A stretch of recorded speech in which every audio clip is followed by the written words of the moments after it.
Hello, I'm here. Just had a brief technical floop. I think all the oh hello, all my auto hosts suddenly jump in. And I got a bleep bloop because I used two colours to draw my draw. So hi, I'm doing Drawful 2 for one of my Warboats, I think it's ships, achievements. I don't know if anyone's actually around. I think it's a little bit early for some people, but if people do want to join in, otherwise I guess I will join. You need to go to Jackbox TV. Oh, hello, Dan! You want to come in? You want to help me get this achievement? Morning. Oh, I'm slightly invisible on this white background.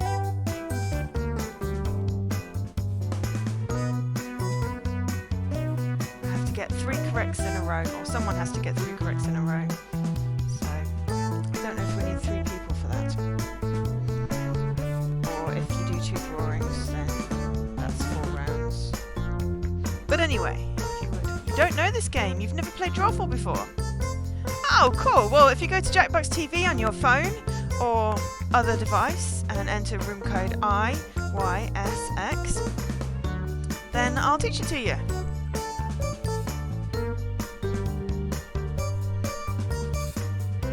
Thank you for all the hosts and the auto hosts.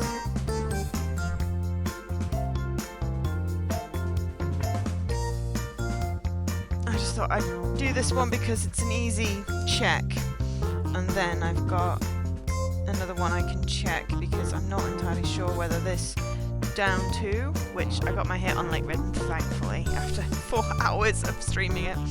I don't know whether the boat is down or whether there's 2 boats across, because that's also a possibility. Yay!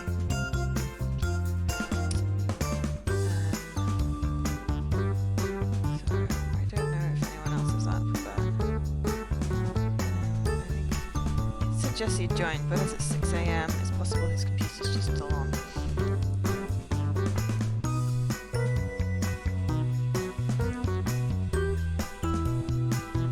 I've already got 1 achievement in this game because I put 2 colours in my picture. Aww! That's a really cute picture. So we're committed to playing this, but I think probably fairly easy to sort of just boost or what have you. So, you know, if you've got multiple incognito windows open, then it's fine. Okay, cool. Waiting for all players to join still, so we may need 3. So, I'm going to join on my computer as well.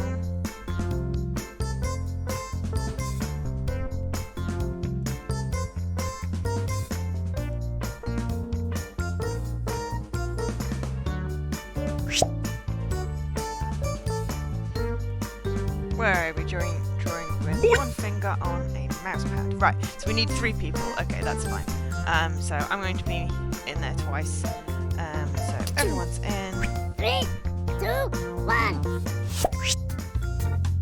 Salutations So and welcome to Drawful. Looks like we have 3 players.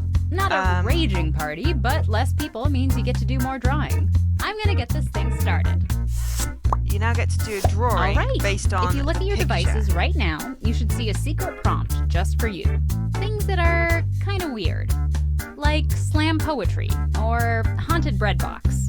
Draw a picture on your device that would have that title, and when you're done, hit send.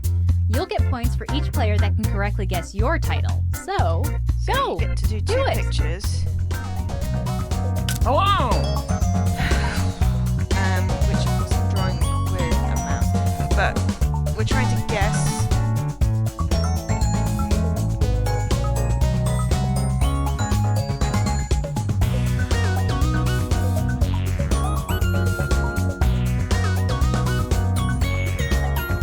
What they are once you've drawn them. So if you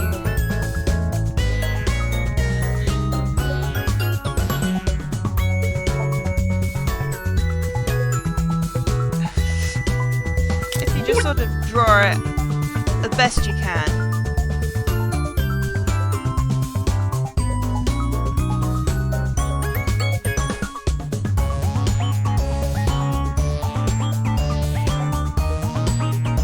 With your finger. Some of the prompts are family friendly, thankfully, but some of them are a bit weird.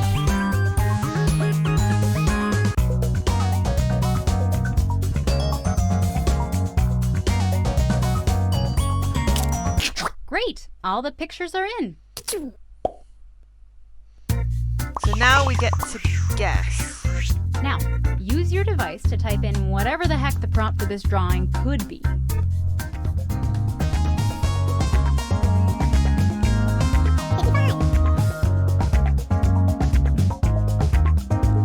put in an answer that could be what it is.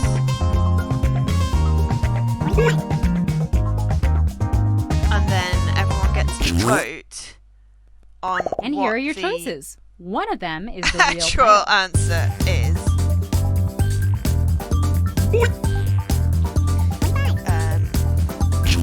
Okay, who picked what? No, sir. Ding. Full house. Ding. Cha-ching.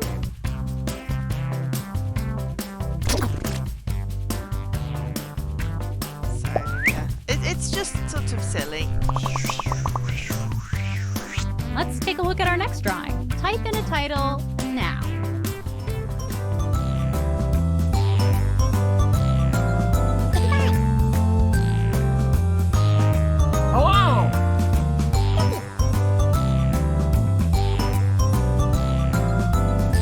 It's a lot better when you're playing it properly, but I just wanted to get. And here are your choices.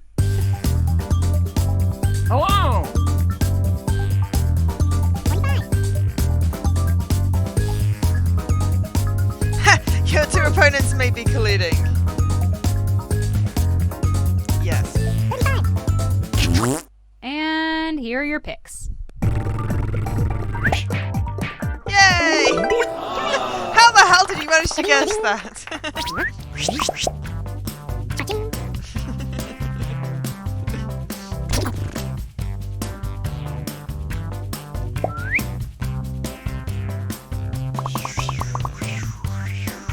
Next up, Now I get to put in two titles.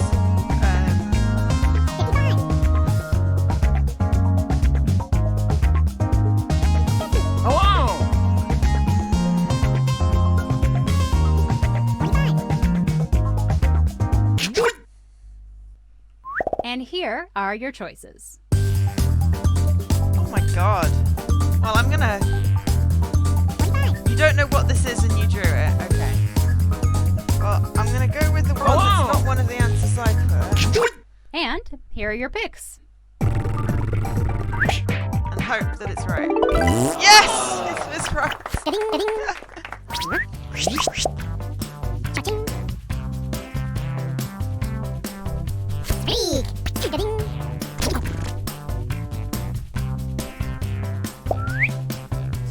Hey, let's do that. So now we get to do drawing another again. picture. Prompts should be on your devices now.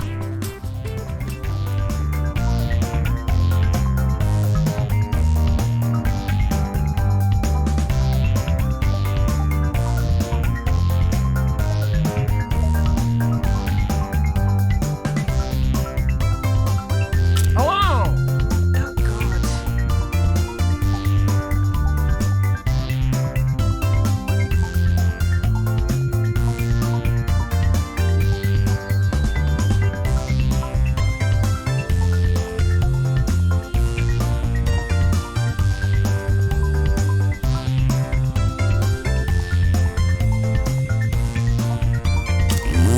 I can't draw with my finger on the mouse pad.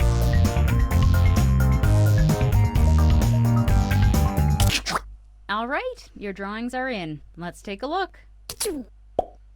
You're leaving a hint on this one, okay. Put in your titles now.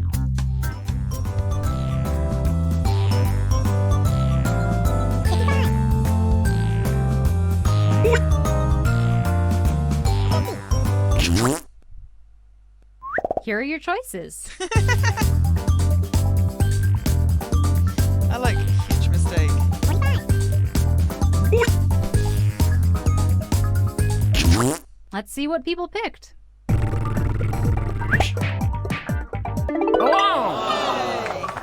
Oh, bleep, bleep. Freestyle! Go streak of 3. That's the one I needed. We'll finish the game. That's kind of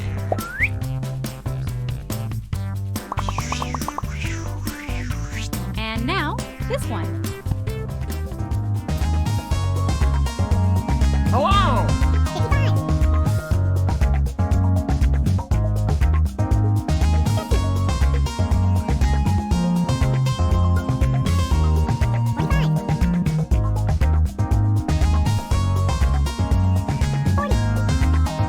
Yeah, this game is a lot more fun when you're just playing it properly. I have to do a proper party Okay, stream at here some are point. your choices.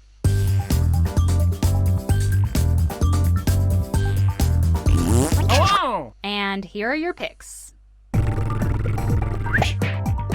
How on earth did you guess? Ga-ding, ga-ding. No, I am not reading this Sleeping with the Fishes joke. Cha-ching.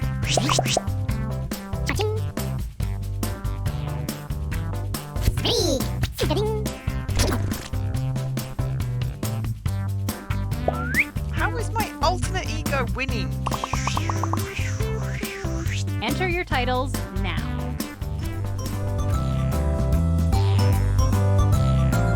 55.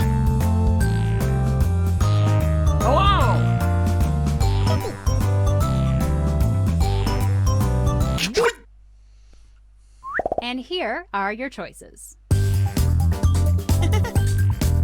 Hello! And here are your picks.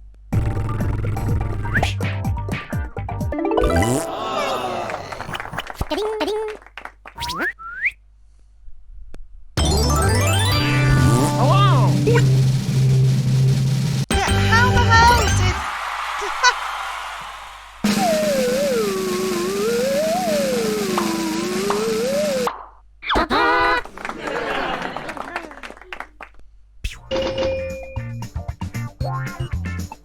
Right. Let's, Oh, right. That was a miss. So, yes, mind reader.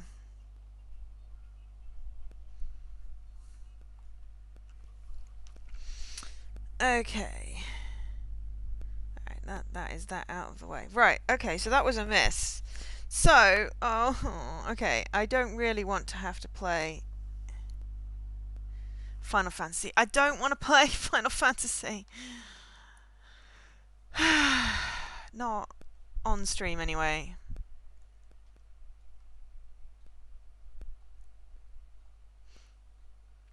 Okay. Well, what I was going to suggest was maybe trying C5, because it could be that there's a sneaky boat going. There's 2 sneaky boats, just 3 parallel. Because I had a look at some of the other ones that people had done, and that is a possibility. And I don't know if I'm that far from finishing this game, but I figured it might be a good shout. I don't know. What do you think?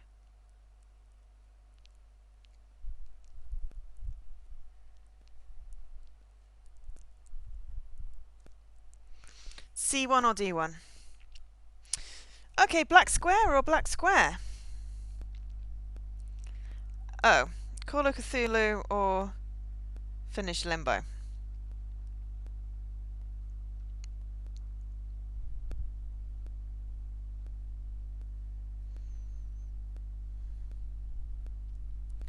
Hang on, I'm going to sneeze.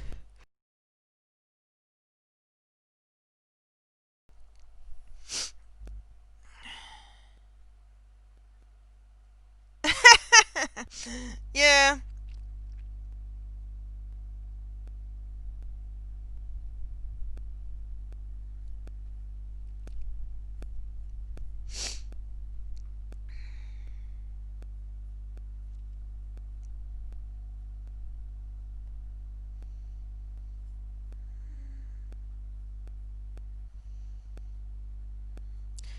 mean, the top row is a bit meh.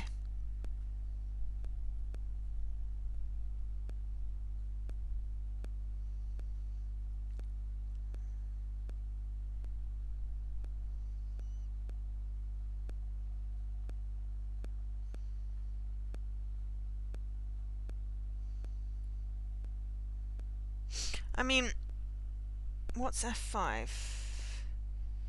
Ugh. Titanfall 2.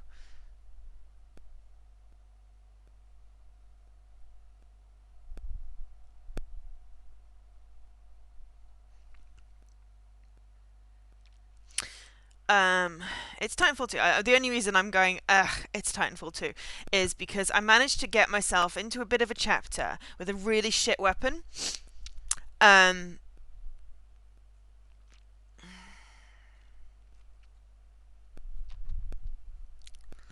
And I think I've got it. I don't know how far through the game I am, but to get all the loadouts, you need to get to the final mission.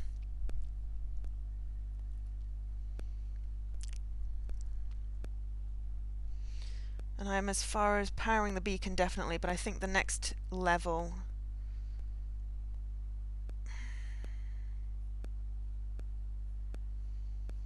I found the arc tool, I powered the beacon, and then like the next level I think I was doing, and I got stuck with a stupid weapon and I don't know how to go back and change it. So...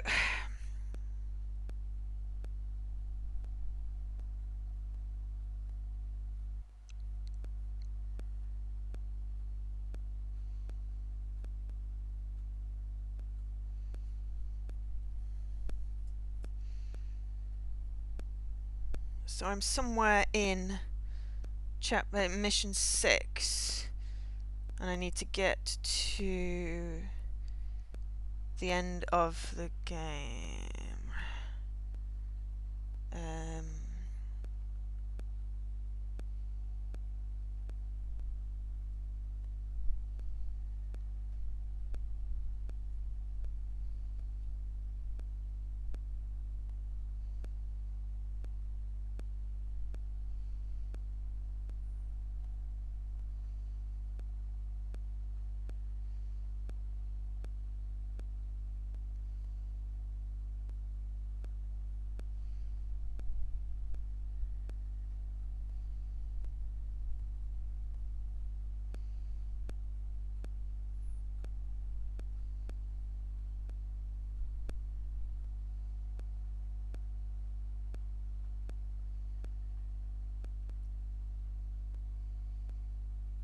Also assuming that I've collected Tone, Scorch, Brute, Ion and Ronin up to that point. So it's really not something I want to fart around with on stream, unfortunately.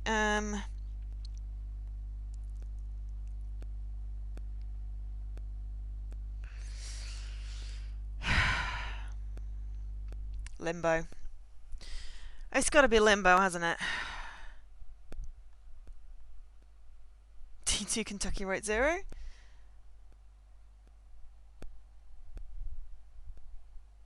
Yeah? I mean, it requires playing Chapter 4, and then it's the bit after Chapter 4. I had a look, because I was like, what is this? And Chapter 4 is quite long, so... But that would give me closer to finishing that game. Yeah, I think I just need some more tea before I start this, because it is quite long. So just give me a couple of minutes and I will do Kentucky Route 0. Yeah, tea fixes everything. Exactly. That was actually one of my achievements. That was the Lake Ridden one. It was like a nice cup of tea was the achievement, which was really cool. So I'll be right back.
Okay, we're back.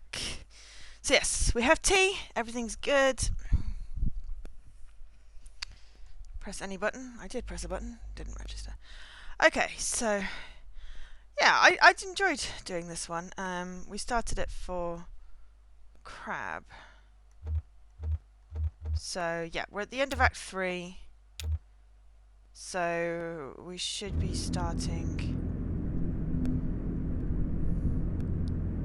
Okay, so we've got Here, There, Along the Echo, 4, and then we get to Pueblo de Nada, which is the bit we need to play.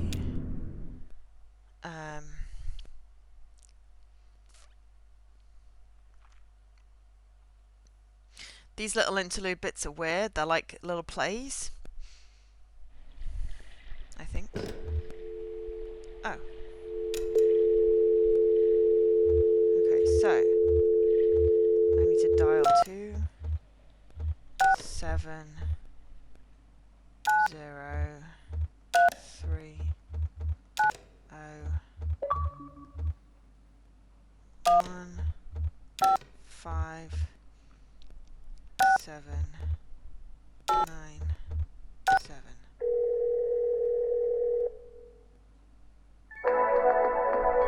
Oh, I put the speaker on already, so you know.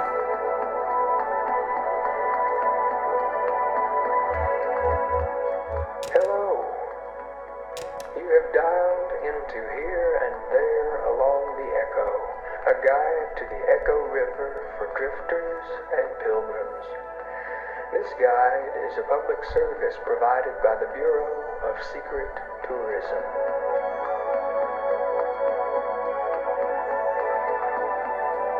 Pause flash readout.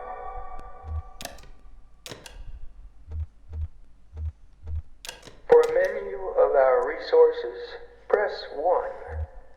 If you have an extension to dial, press 9. It is a weird game, yeah. For more information about our organization, press 3. If you don't remember dialing this number at all, press 5. To hear these options again, press 0. 5, I don't So, remember. you don't remember dialing this number.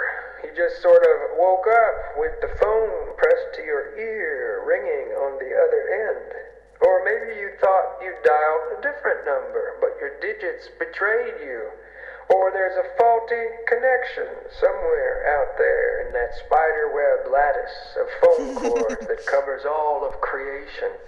Yes, It you must make be Carl go kind of a first. nice I feeling, have really. weird phone It's messages like you and I just and bumped into each other in the street or a little cafe. it's a Say, little loud. next time you meet a stranger, call us back at extension 7864 and hand them the phone. We'd love to get to know them. You also make shooty bang Welcome bangs. home.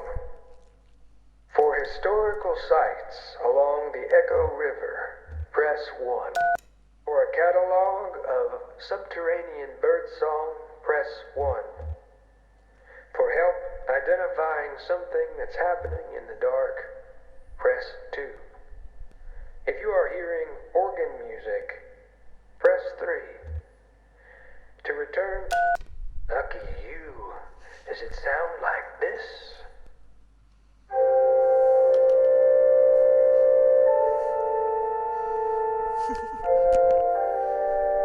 This is silly. Okay, that's possibly a little loud on them.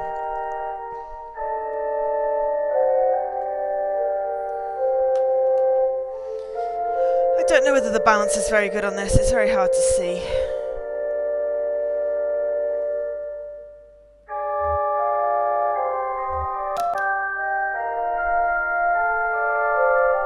Now I'm just listening to organ music. I could just hang up. It won't let me hang up.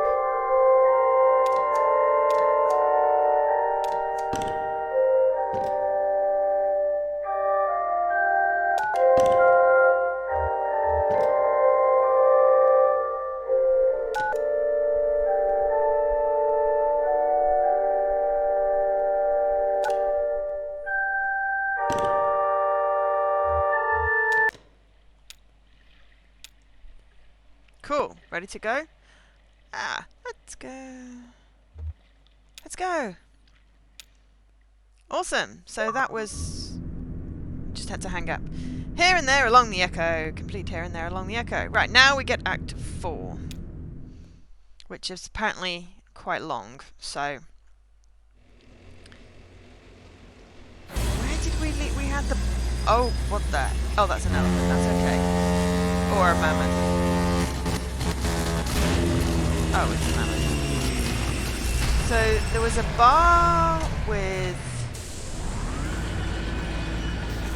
oh yeah, we're indentured to some weird organisation that we met in a church. There was a bar with a singer.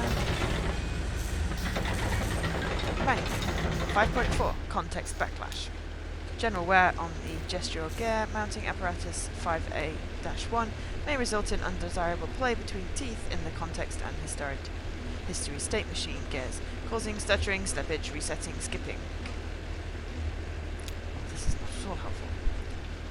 Table of contents. 0. Introduction. 1. Installation. 2. Orientations. 4. Order operations. 3. The passage of time. 5. Gestures. 6. Final notices. That'll do, Buck. Throw something onto the river. I'm just gonna throw the magnet onto the river. My saviour! Our friend here is in a bad way. Any insights? Time to put that mammoth out to pasture, Will. Oh, I feel she's got a few trips left in her. If only she had a more capable surgeon. Sadly, mechanics are in short supply down here. I think the setting is too romantic. It scares them off. And what brings you down to the Echo tonight? I always end up here eventually. The river is like that. It always has been. Picked you up at the bureau tonight. Never seen you that far up river before. Hope that doesn't mean you've been travelling on the Zero. Yeah, you been there, the Zero? Oh, no, not me. This old river rat steers clear of weird highways. I've been travelling this river for more than half my life, more or less alone. I think I've seen it change quite a bit in all those years, but I can't say for sure. The water has a peculiar way of making a person forgetful. Some nights I remember a place, but it's full of strange little people. And some nights I meet an old friend on an unfamiliar shore. I wonder which kind of night this is. Okay. Junebug, is that the singer? Mind you, Act 3 was one we had to do, and Act 3 was quite long as well. The Mucky Mammoth.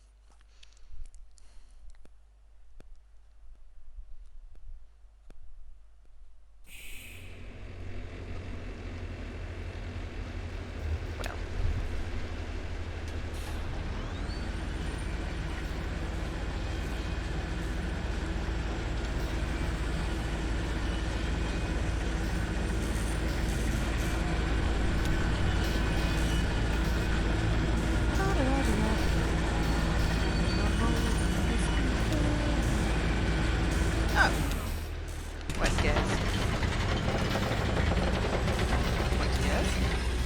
Probably. Who knows? First thing I tried anyway. Down here by this little blue box, I took out all the gears and dried out each one by hand. Then I lifted them back in again. That took care of the grinding sound, but her trunk keeps doing that sparking, clanking, weeping thing. To be honest with you, I'm not really qualified for this work. It's French, you know how it is, don't you? What's your story, Will? A story? Well, I like to listen to them, I like to tell them, but I don't have one of my own. I also don't have a permanent address, or a pickup truck, or any change of clothes. I wash my laundry in the river, in that moment, I'm truly free. I don't even have any shoes. Is Siberia happening? I mean, it depends.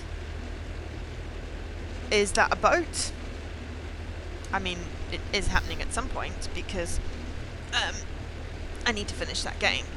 It's quite a mammoth, pun intended, undertaking, because it's like 8 hours, about a quarter of the way through, or a third of the way through, or something. And there's quite a lot of missables, so wanting to do it all in one go, I sort of got to have the guide open so I don't miss stuff, but, you know.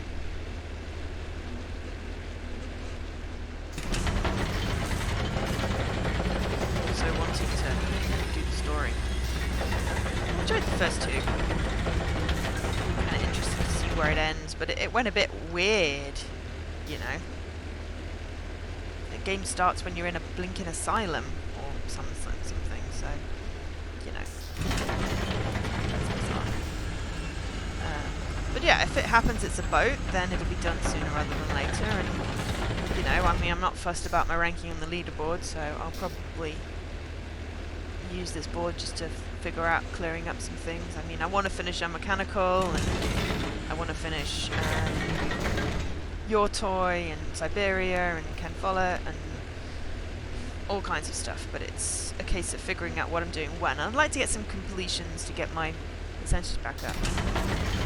Plus, I've got to finish some of the games I started because I just tanked my percentage again. So my 2016 Bean Diver is not... yeah, intriguing, odd, and then weird, yeah.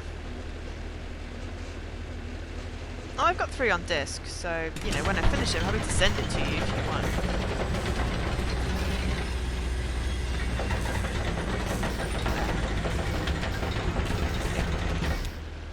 Hey, I should tell you where I left my shoes. Did you know I'm a classically trained organist? It's true. Look at these long fingers and pedal-gripping toes. It doesn't matter. A minor in French literature and me a musician teaching Artout Tuzola, at the university. Some shitty government had state funding for our department, and I was demoted to mopping floors, running wiring through walls, or in dangerous places. I even operated the soundboard at the student theatre. I left my shoes there at the university. It was a protest. Walk without shoes for something important or tragic. I ended up by the shore, and soon I was drifting along the Echo. Ran for a while above ground, then it doesn't anymore, but I prefer subterranean waters anyway. Kate brings me along, and I record what I see and hear. I try to help with maintenance. I drop off the mail and pick up the trash. On occasion, I take the helm. Anyway, that's all I try and remember anymore. I listen to the river stories, and my own stories get fainter and fainter. Oh, if you talk to Kate, could you ask her when she stops for gas? Could she pick me up a scratch ticket? Thanks.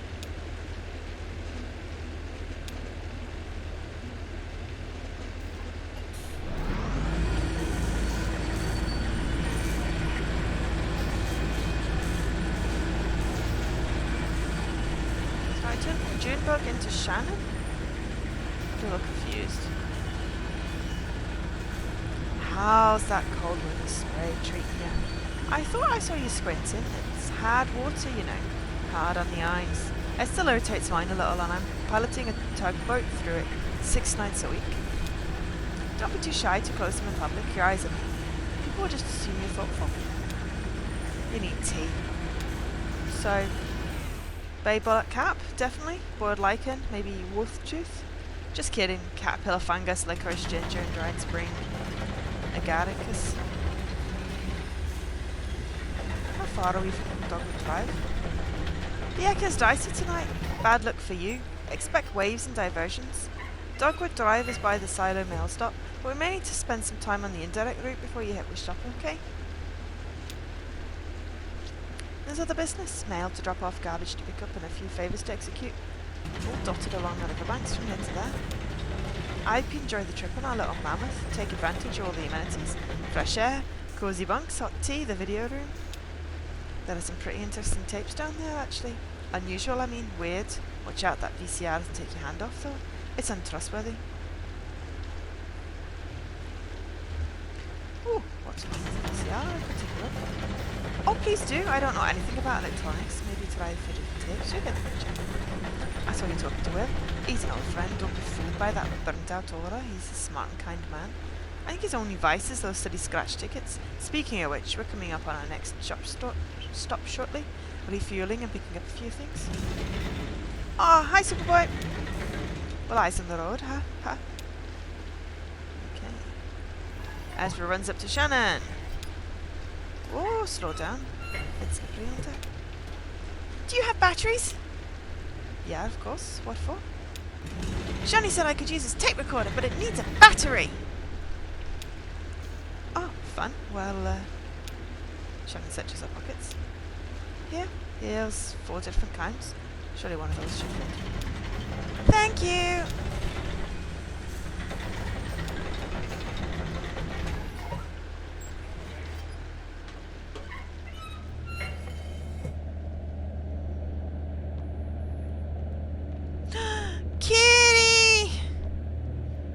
magicians? Johnny, said June, but really? You were entranced. You don't remember this? It's okay, we've all seen a lot of concerts. Serrano opened. His tape machine was broken or something. It got really cosmic. Right, at the flower shop. I remember that show. Sorry, Clara. Well, you have a second chance to hear it tonight. That was fast. Got the batteries? Let's see. Perfect, this one will do. So, you hit this button here to record it. Hold right here so you don't cover up the microphone with your hand. Bet you'll find a lot of good sounds just around the tugboat. There's plenty of tape in there, so don't be stingy with it. Just record anything that catches your ear. It really changes the way you listen. For the better, I mean.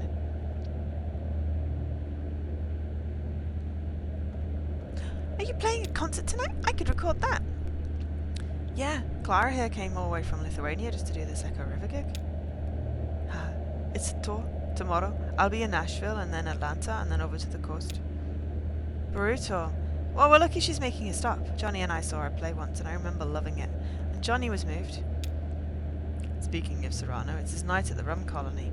Kate said she usually stops off there. Well, that's ideal. I'm supposed to meet a lady there to look at some old engine parts about 3 hours ago. 3 hours goes fast at the rum colony, ma'am. I bet she's still there. I hope we don't stop there too long. My concert is soon. I don't want to keep them waiting. Nah, it's river time. No one expects you to be punctual. Hey, why don't you give that tape recorder a try? See if that cat over there has anything he wants to say. I often use found sounds in my music. If you find some interesting sounds tonight, you can help me out. Kitty!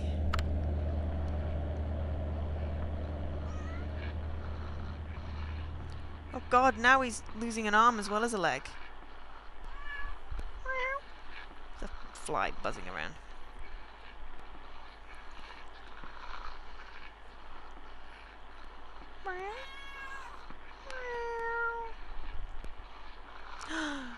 One of the little squeakers did a little baby meow today. It was cute. It's a really adventurous one that keeps on, exploring.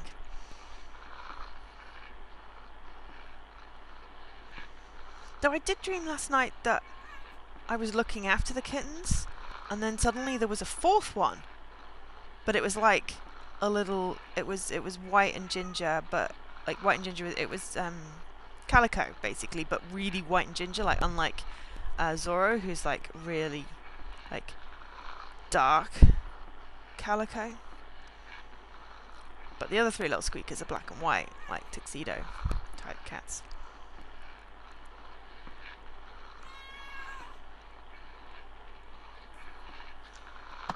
I was going to say I have to press A to get out of the recording sound thing.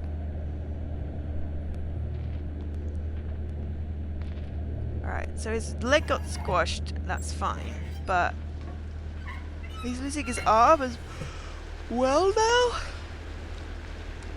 It's weird. But yes, they're freaking adorable. You know, it's the strangest thing. I can't remember why I came up here. Fresh air? Maybe. It's homey in that cabin though. Warm. It's just that thing about... what was it? When you walk through a door, and you go into the kitchen for something, and as soon as you pass from one room into another, you forget what you wanted. Oh my god, I turn around and I forget what I want sometimes. You have to walk back out just to remember, like you left a part of your brain behind. Hey, I wonder if I could follow that brain crumb trail all the way back to the room I was born in. Can't wait for Prince's neck over the railing. Looks cold down there and dark. You went to the cabin long. Get any sleep?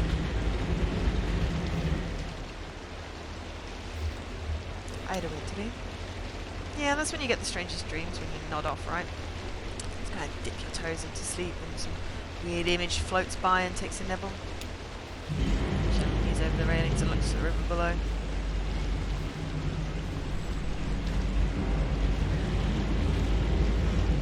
Did you see Ezra go in? Oh yeah, he's poking around with that tape recorder, exploring. He seems to keep himself entertained. It's good for him. It's important to know how to be alone. What's up, huh? You look like there's something you want to ask. Sorry. I really need the loot. I'll be right back.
Alright, I'm back. Sorry. Just, you know, tea, mornings.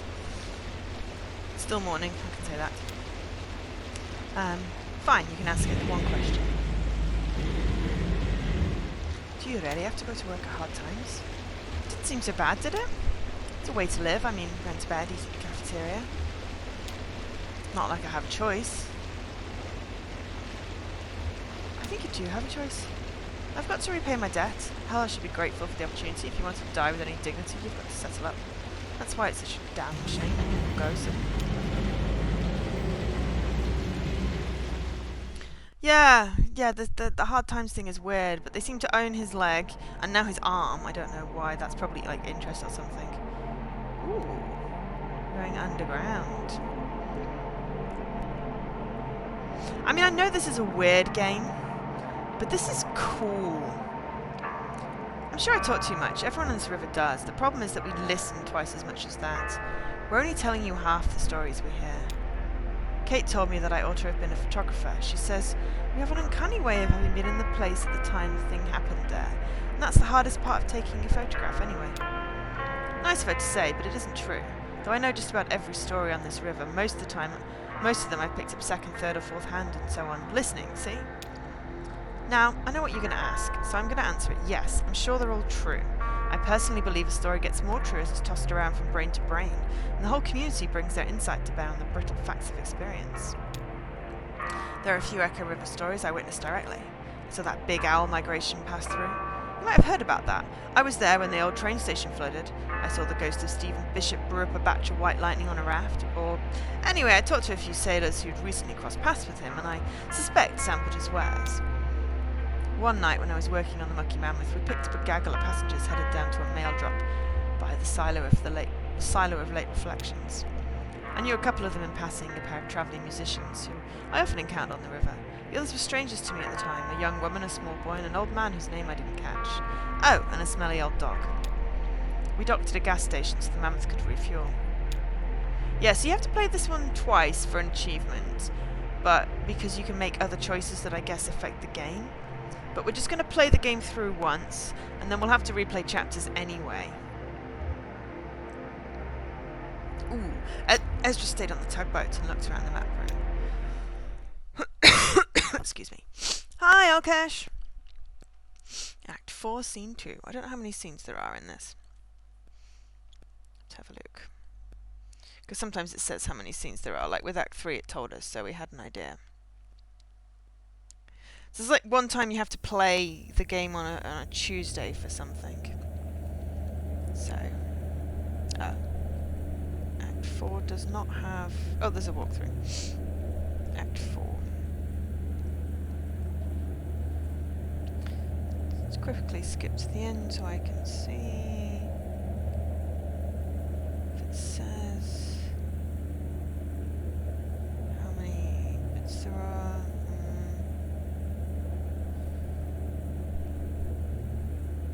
Yeah, so this is the one. This is actually the act that you have to play on a Tuesday. So when I replay it, I'll play it on a Tuesday. It doesn't say how many scenes there are. I think it said with 3, so that was fine. Okay, lookout. Ezra watches the lake drift by. He sees a tipped canoe covering with shimmering crabs, a floating gas station, 5 small buoys tethered together with grey rope, a small island covered with centipedes. Huh? What a relief. Thanks for taking the wheel. Our secret okay.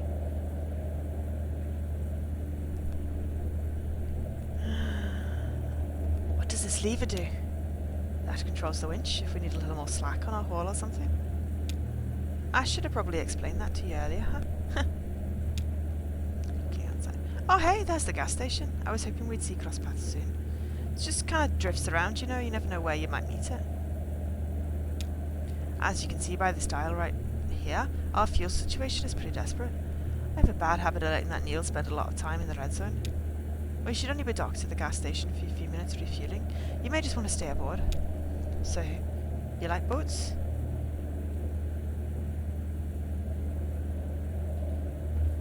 Yeah, my dad had a boat for a while. Oh, what kind of boat?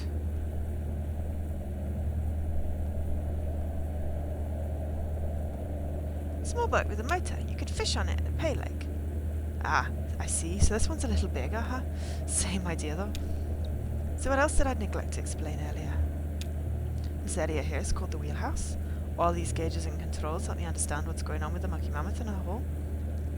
This is a compass, but it doesn't work very well down here for some reason. I just go by landmarks, basically, and lights. Did you see those 2 lights on the side of the boat? A red one and a green one. All the other boats have them too. Some are different colours or in different configurations. We cross paths with someone right away. I can work out what kind of boat they're in and what direction you're going, even in the dark. It's all about looking up here. The other half of pirating this boat happens down in the map room. Speaking of which, Kate peers out the window. We passed a big rock that looks like a dinosaur yet.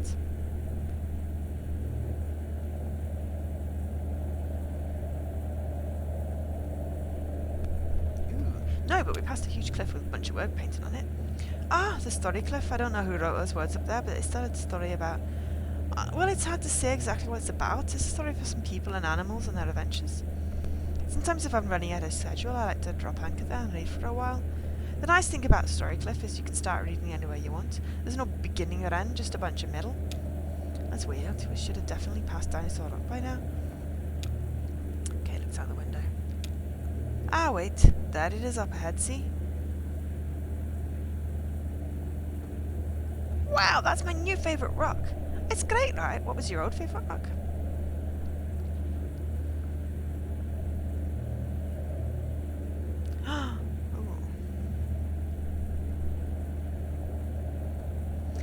Rock that I found that looked like a rainbow when you held it in the sunlight. Cool.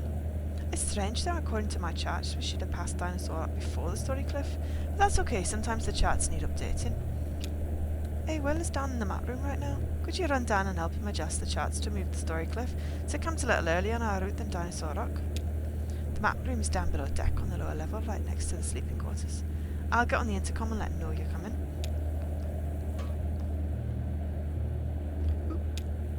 First.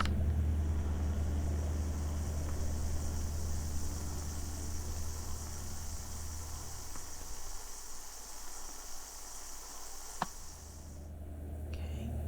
Tape recording for cat purring, apparently. Main deck.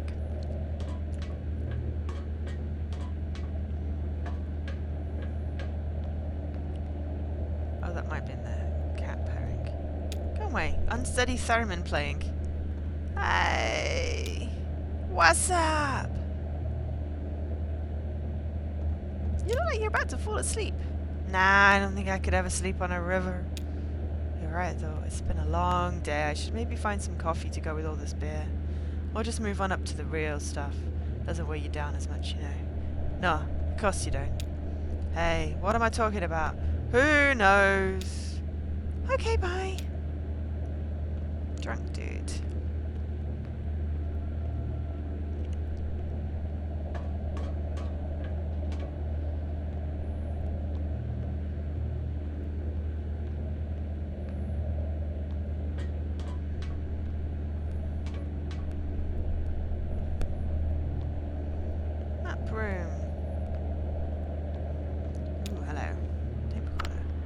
Yes, finally Alkesh is awake.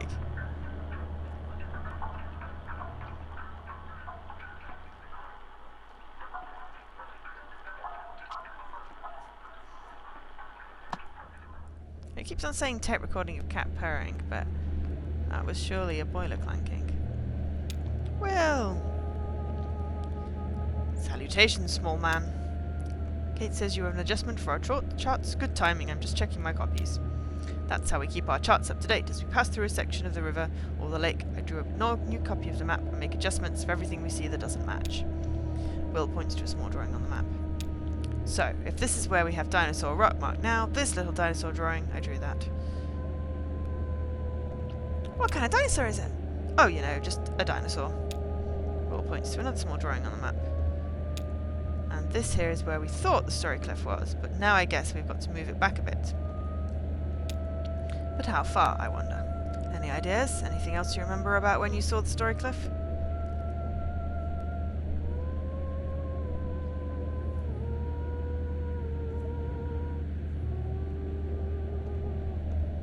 Ooh, I like that. I saw the clock! We passed the story cliff 6 minutes before Dinosaur Rock.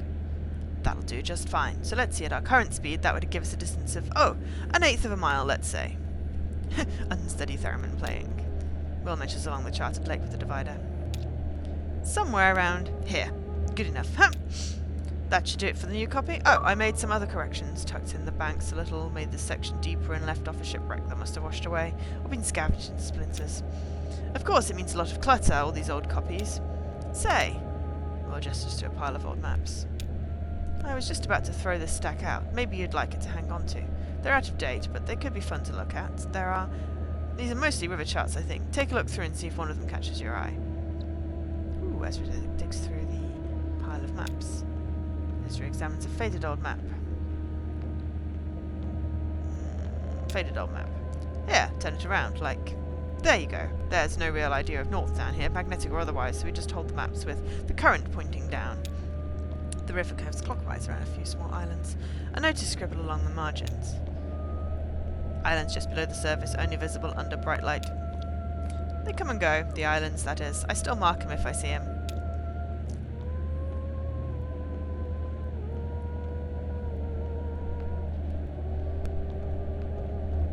Rough torn map. The edges of the map are torn in gentle strips, probably by an idle hand and an absent mind. Oh yeah, I remember that day. Slow currents, boring. Not that I mind, it's healthy to get a little bored sometimes. A long tear runs in a clockwise curve along the paper through the middle of the river. The two sides are held together by paper clips woven into the paper like stitches.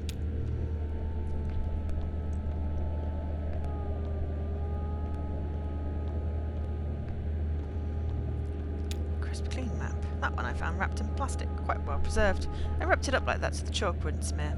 Must have lost my pencil that day. I don't remember. River curves clockwise. There are no islands marked, but a few other landmarks are indicated with chalk circles. That one was a story cliff, I'm pretty sure.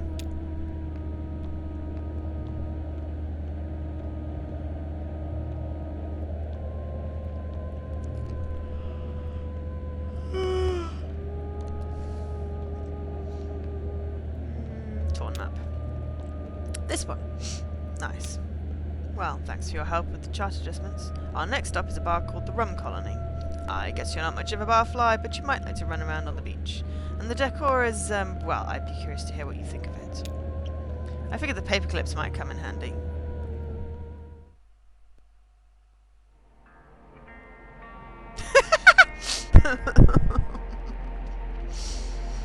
Lost my pants. No, I think it was a pencil.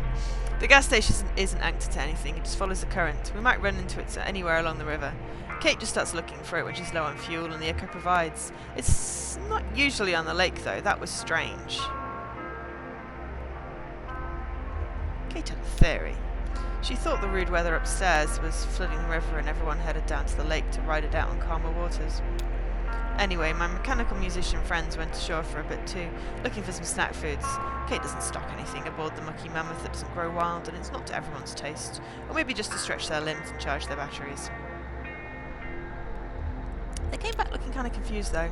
I don't mean confused like, not like when someone asks you a question and you don't know the answer, but You feel like you should, and you get that kind of alarmed blankness in your mind's eye. Not like that.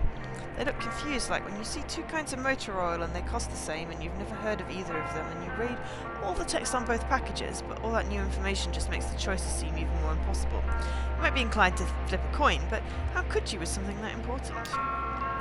Naturally, I assume they met at the gas station attendant. A man as anonymous and itinerant as the place itself.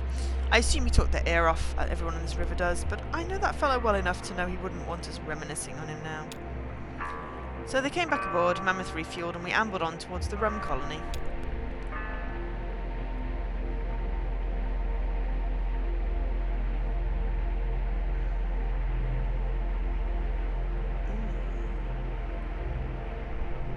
I'm going to browse the video collection because I'm fairly certain the rum colony is where the Tuesday achievement is, and pointless doing it if I can't do it.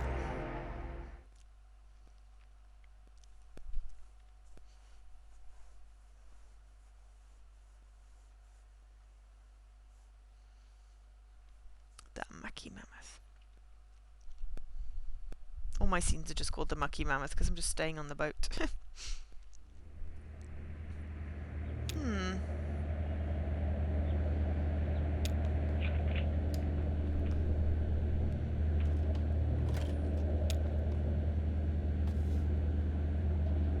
There's like little insects at the bottom. The shelves are full of dusty tapes. Some have been relabeled several times. The stickers are piling up thick on their spines. Birds. Funeral thing. Weather. Funeral thing. No, not on a full moon, just a Tuesday. Which is fine for a normal stream. I guess I could replay it on a Tuesday.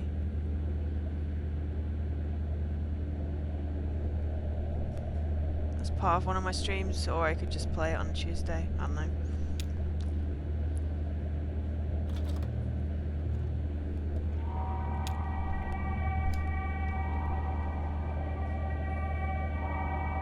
An elderly couple sit on folding chairs in the middle of a TV studio, undecorated except for a funeral lily and a thin blue vase on the table.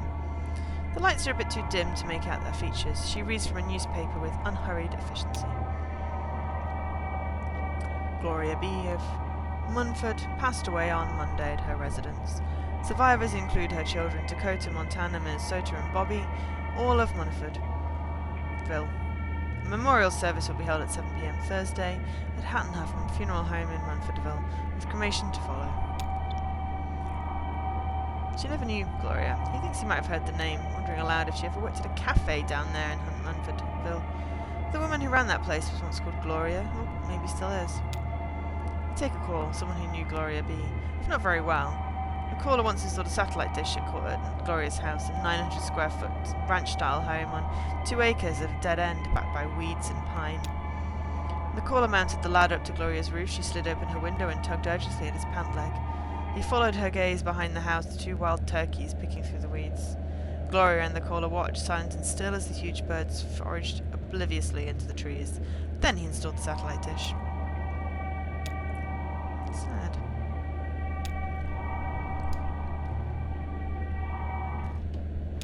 Search. Birds. Question mark. Art thing. Weather.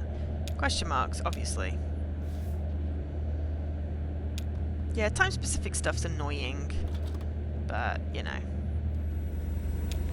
You can always queue it up and do it, like, whenever. It was the doing the whole game in one night what was annoying. Awful hum. It seems to start before Shannon even hits play. Then there's that familiar room, the blank grey walls marked with tape and the school desks. This time she noticed a few more details, the murky carpet like standing water, some video equipment stashed in the corner, a row of lockers. And there's Weaver, looking serenely at the camera. As before she starts speaking, and as before there's no sound but that hum.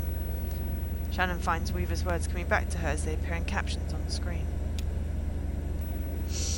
Mail, school, and these magnificent tragic horses. Go underground as deep as you can go.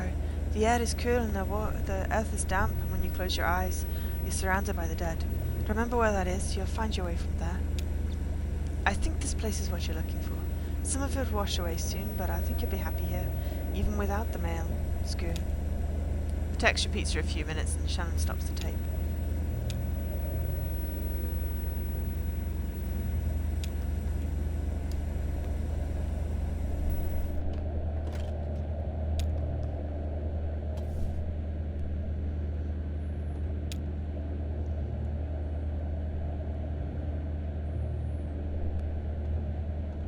Thing.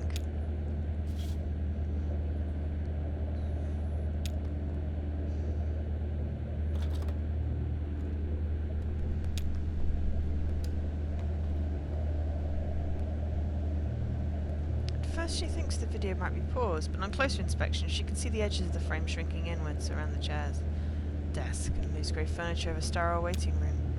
She watches for a while. She's not sure for how long, several minutes. The zoom tightens so gradually she sometimes forgets it's happening at all, and finally rests on an oscillating desk fan. She ejects the tape before the next part of the triptych begins. Okay.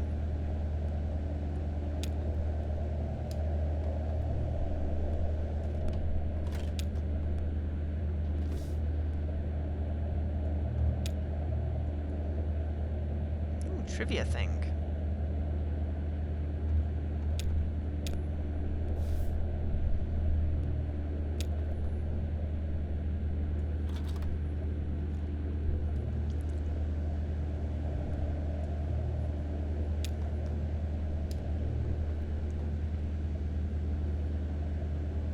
Words tip of your tongue and a phone number are occasionally superimposed on the screen.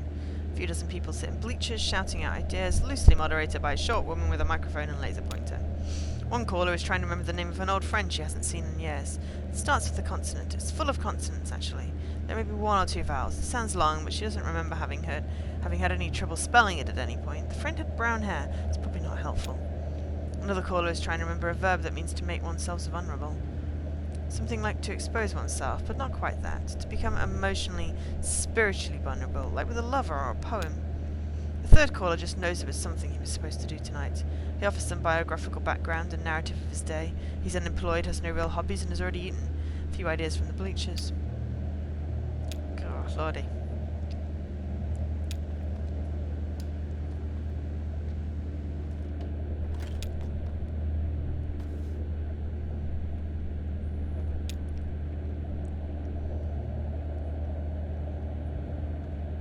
Birds. And a burp, burp, burp, burp.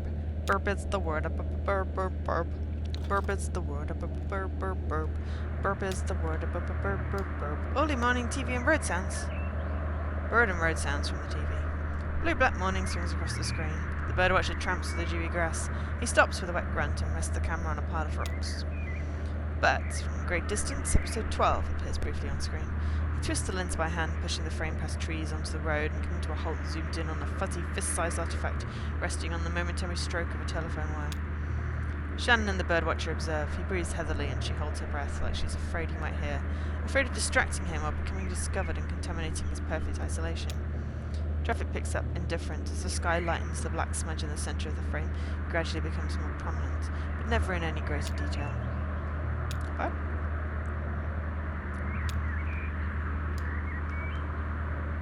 The hermit crabs seem to have co-opted rubbish in the bottom of the ship. It's slightly sad. More birds. Weather. More birds. I don't know if there's an achievement of watching all of them. I just thought I would watch all the videos.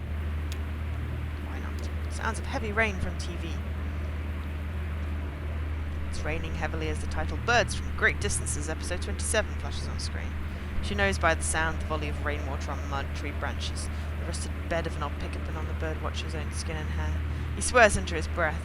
She can hear the rain there too, in his wet breath and the wet exclamation of his palm, slopping the water from his forehead and shoulders. The camera is pointed at a cedar shed with one hinged door angling erratically in the storm. From this distance, it's hard to tell if it's been damaged or simply left open. When the door swings wide, she can see that the shed is full of small boards, scraps maybe, or rough-cut pieces meant for small projects and stacked carelessly on shelves. Piles quickly sorted and then forgotten. Then there's the bird, a blue ball taking shelter on the shed floor, nested in scrap wood.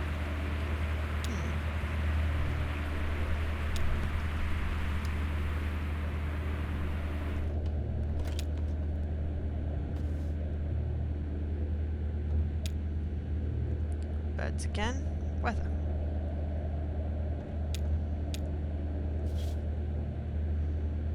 Birds again.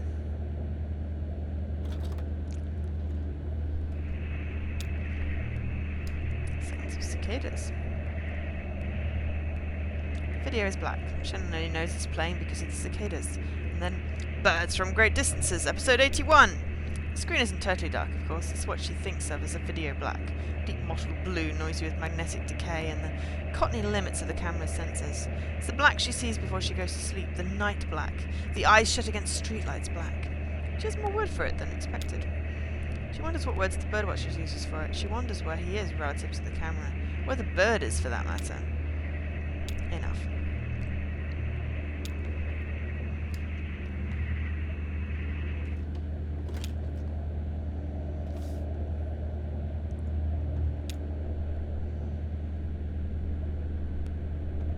Weather.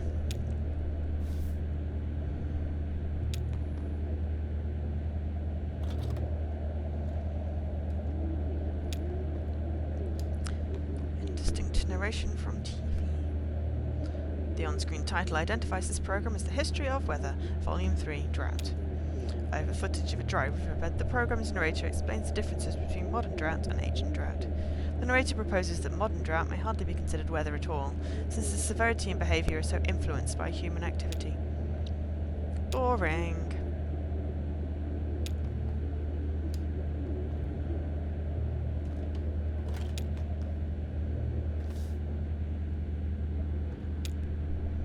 Science!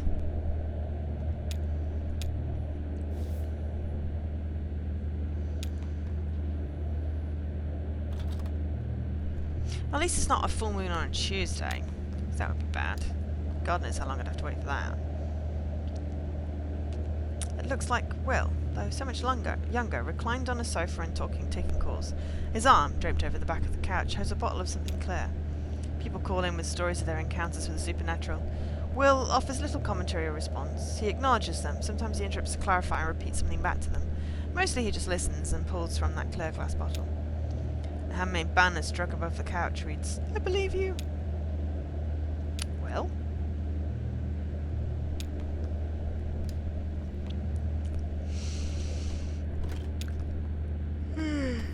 Excuse me. Shopping.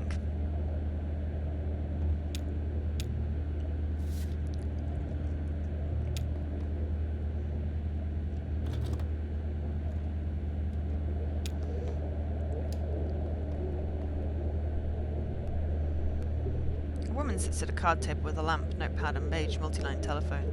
Scrolling marquee rings, swap shop, buy, sell, trade, or want to buy, call the broker. And then a phone number repeating without pause. Eddie has fresh eggs to trade for a basil plant, a dozen eggs for one plant, which is to steal. Eddie's eggs are good eggs. Sadie has a bag of fine shells, no reasonable offer will be refused. Christopher is looking for a scrub plane in decent shape. It doesn't have to be too nice, just something to get a tabletop to flat from some oak that's been air drying in a barn for 20, maybe 30 years.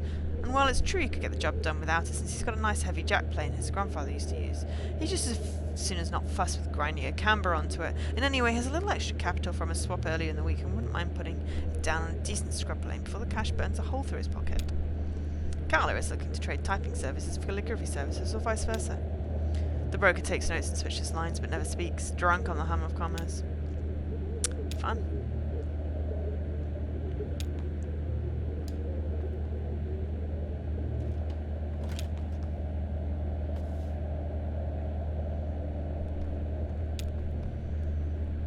Ah, she steps away from the table, wipes the dust from her hand.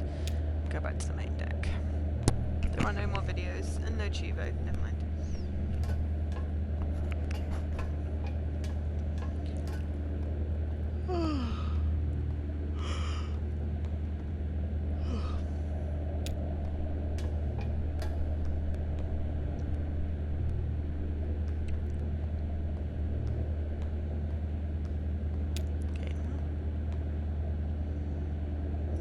It was only a few notes, slow and sad, like funeral music, you know.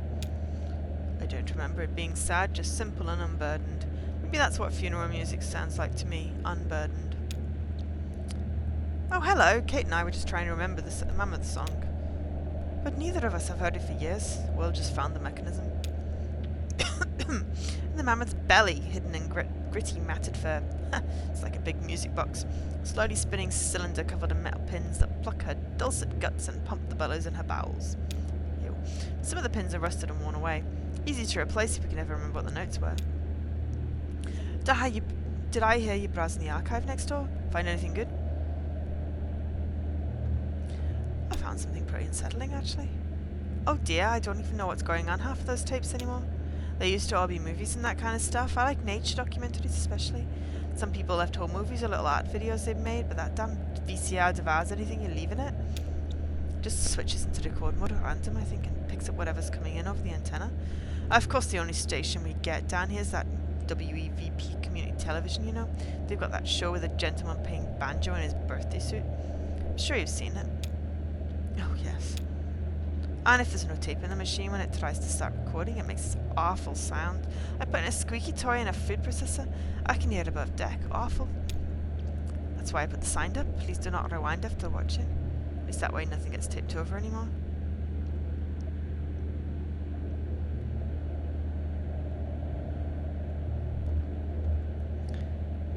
You were in one of her videos? I believe you had said. What was that tape? You had a TV show I never knew? No, I don't believe I ever have. Title sounds familiar, but more like it's something I heard about, like second-hand information. They let anyone on there, that's the whole idea. Community television or public access, they call it.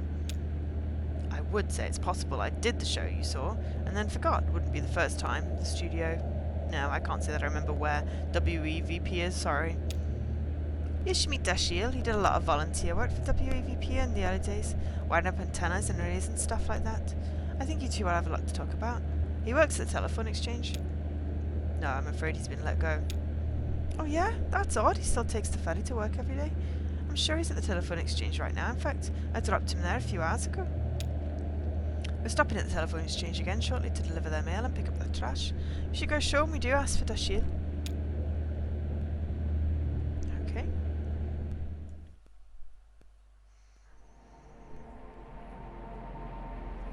Water sounds and delicate synthesizers. I rarely miss a chance to lounge on the beach around the rum colony, and I do enjoy drink. Though I don't find their signature liquor suits me, but this time I elected to stay aboard and shoot the breeze with Kate over some mineral water. Still, I heard reports. Ezra told me about the dark corners. See, that beach is lit by a congregation of amber torches stuck in the sand. They mix the torch fuel with citronella oil. It keeps the bugs away, which keeps the bats away, but the light doesn't fall very far from the flame.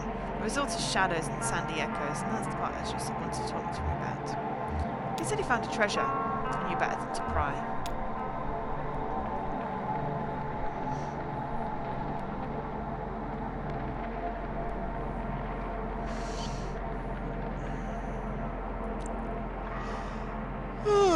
If we're talking about the rum colony, I should tell you about Patch. He's the bartender, general manager, creative director. I guess that means he books the music. He's pretty much run the place for the last 7 years. A lot of folks he assumes he owns it, but that's not the case. The rum colony is owned by a dead man named Vernon. Technically, it would be owned by the power company who once bought a sizable interest from Vernon as part of a state-sponsored investment program, but a clause in that arrangement requires them to keep their hands off the day-to-day and most of the profits, so long as Vernon works on this earth. The upshot of all this is that no one came forth to identify the body. Patch is a good guy though, kind, trustworthy. He mixes a strong Mai Tai if that's your thing.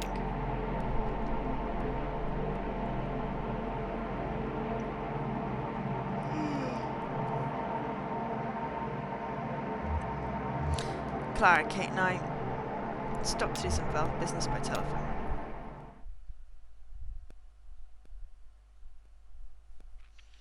Act 4, Scene 4.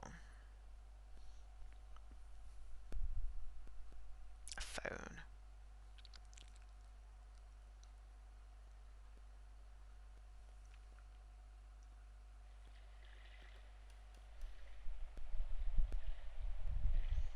I guess we're going to be here for a minute. Looks like they have a few calls to make. What are you going to do? Yeah, that's a good question. I just thought I'd stretch my legs, you know, on firm ground. I didn't think really this place would be floating on barrels. Back when I was driving long haul, that's to rear big trucks. Now I sometimes wouldn't leave the cab but to pump gas. Took my meals in there, I slept in there, I changed my socks in there. You know, the whole thing. So one time I was hauling a bunch of big spools. Telephone wire, I think, actually, up from California into Washington State. You know where that is? It's way out, on a map, it's kind of to the left of here, more or less. In between California and Washington, there's a place called Oregon. And you can't pump your own gas there. They have a guy who does it called a gas jockey. And you better not even open your door or they get all suspicious. Drove through California into Washington and I refueled in the middle in Oregon, so I didn't set foot out of my truck for a whole day. When I came out of that cab, the ground rushed up like it missed me. Gave me a big old kiss right there on the chin, right here. Well, what I'm saying is... Oh, I forget. What am I talking about? It's important to take breaks. Exactly, don't forget that, and don't say I never taught you anything. Well, I guess I'll head aboard. Might see if I can find any of the good stuff stashed in there. Maybe in the spice cabinet, maybe in the medicine cabinet. That's where it belongs. I don't know if that's true about Oregon. Hell, who am I talking to? Don't listen to me, kid. I'll see you in a few.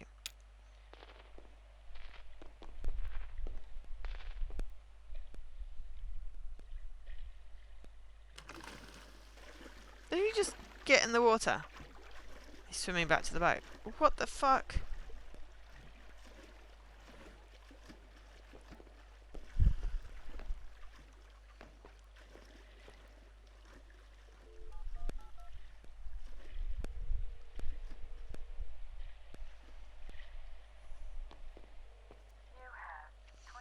You have 23 new messages.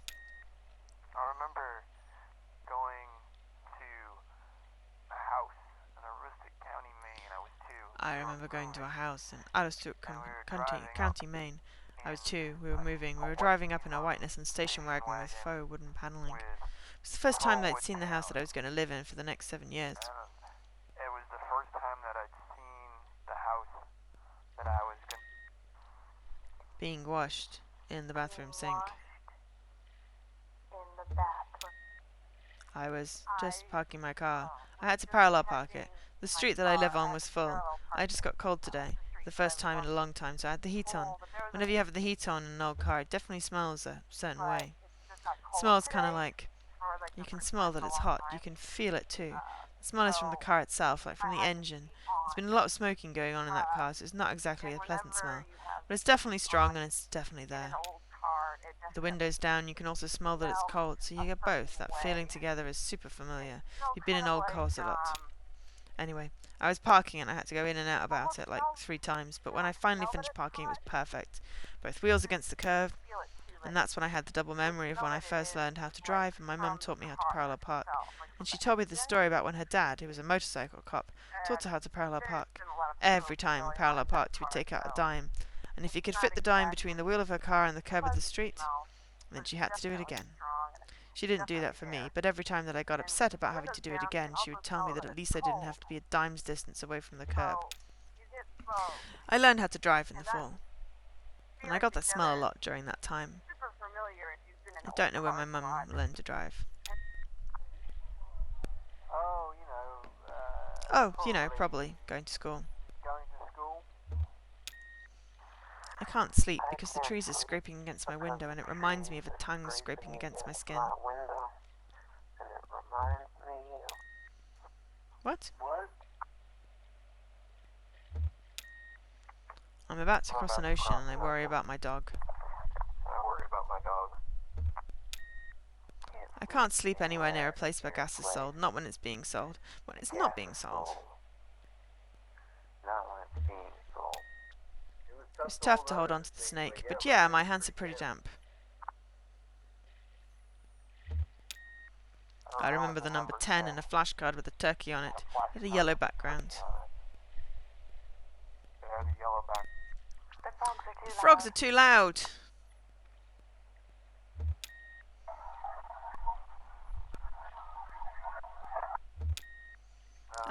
Not a whole lot. I guess I was walking. I was in a stroller in Treetops Park in Florida. My brother accidentally pushed me into a spider web and I freaked out a lot. I think that's the first thing I remember. We were sent You for. were sent for. Oh, there's actual voices. Sorry, talking over them then. Keep hearing these noises whenever I close my eyes. It's like bells ringing, but the bells aren't metal bells or ceramic bells, the kind of bells that you normally hear. They're like this weird, and I can't even describe the material. It's just resonance, just ringing resonance. As soon as I open my eyes, there's nothing. I can even describe the material. I remember driving across an old dirt road. Driving across an old dirt road. My birthday party at McDonald's in Hawaii. I got a toy that I didn't like and I broke it. I got a toy that I didn't like. I broke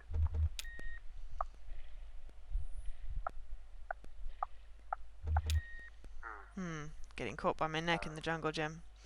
Maybe it was crying so loud that monster truck rally that my parents had to take me out. They missed the show. One of those two. Monster truck rallies at a parent. Seriously?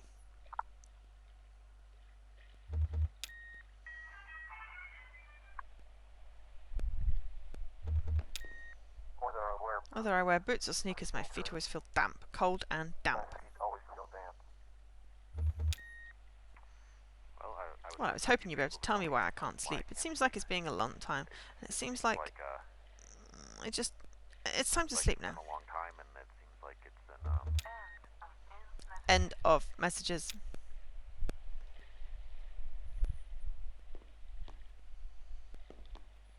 Don't you go diving in too? It's actually really cold and kind of dangerous. Did he say where he was going? He's looking for the good stuff. I see. Still thirsty. Kate keeps some diet soda in the broom closet, but you didn't hear it from me. It's next to the bleach. Bring a flashlight. No, I don't think that's what he's looking for. So any important messages? Every single one. Where are you headed tonight, small man? I'm just following my friends. Is this young woman your friend? We met Ezra earlier tonight and he's been very helpful. I'm hoping we can return the favour once we get back above ground. Poor kid was sleeping at the bus station and just lost track of his folks. He'll be alright. He's more at home down here than any of us. Trust me, I have an eye for it.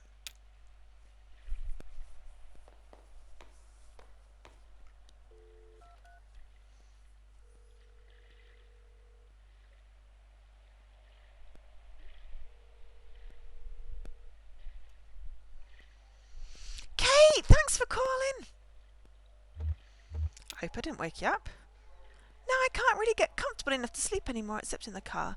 No, not driving, in the passenger seat reclined. Eric drove me around the reservoir this afternoon and I got in an hour or two.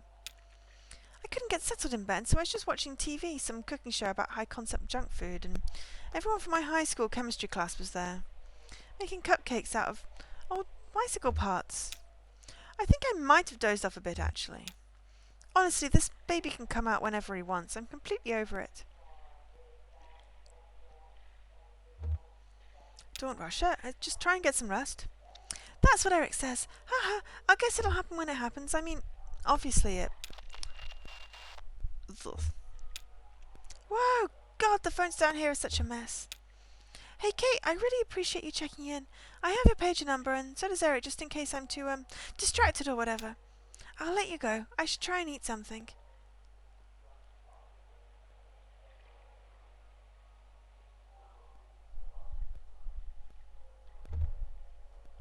The ice will help your joint pain. Okay, thanks. Maybe I'll just chew on some ice. Talk to you soon, Kate. Hopefully.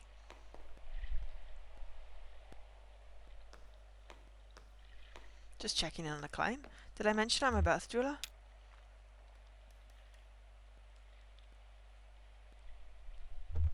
Is everything okay?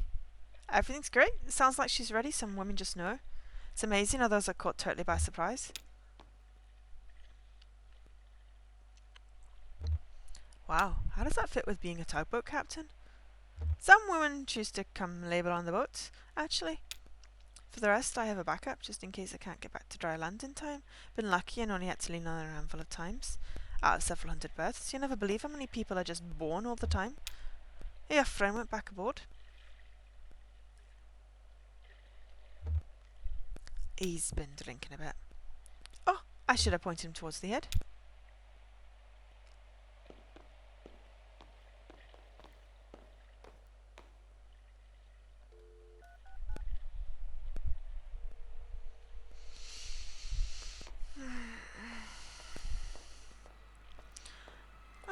glad you phoned. I was just thinking of you.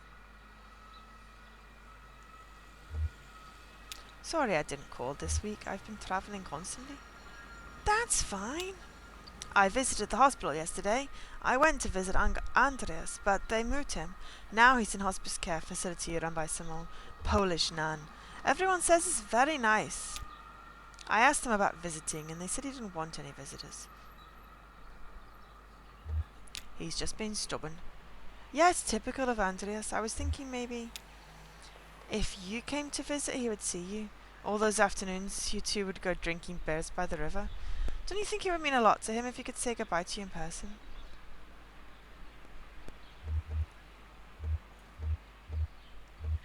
Oh, Nadia, I'd never make it back in time anyway. It's true. You're a long way from home, Clara. I suppose it can't be helped. Oh, here's Mother at the door. We're going to try again to see him. I hope the tour is going well. Love you. Be careful.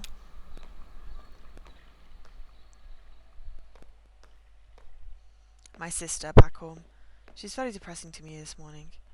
My aunt Andreas is terminally ill and refusing visitors, and Nadia's making a stir about it. I'm sorry to hear you're close. Yes, but only recently. He lived abroad for most of my life. I only met him a few years ago. My sister is older, so she knew him as a child too. So I think her respect for him is distorted by sentiment. We must always take their dying at their word. Their motivations are beyond our understanding. The older man, he's swimming back to the Mammoth. No emergency, I hope.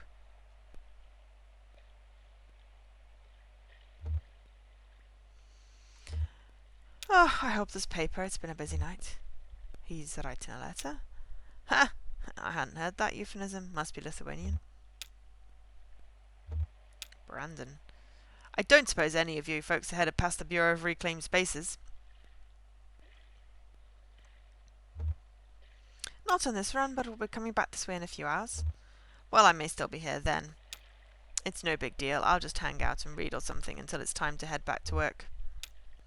Hey, you folks are travelling with that old guy, right? With the leg? Is he okay? I saw him earlier tonight. He came by the storage facility for some files. He totally bit it on the staircase. He's okay though, right?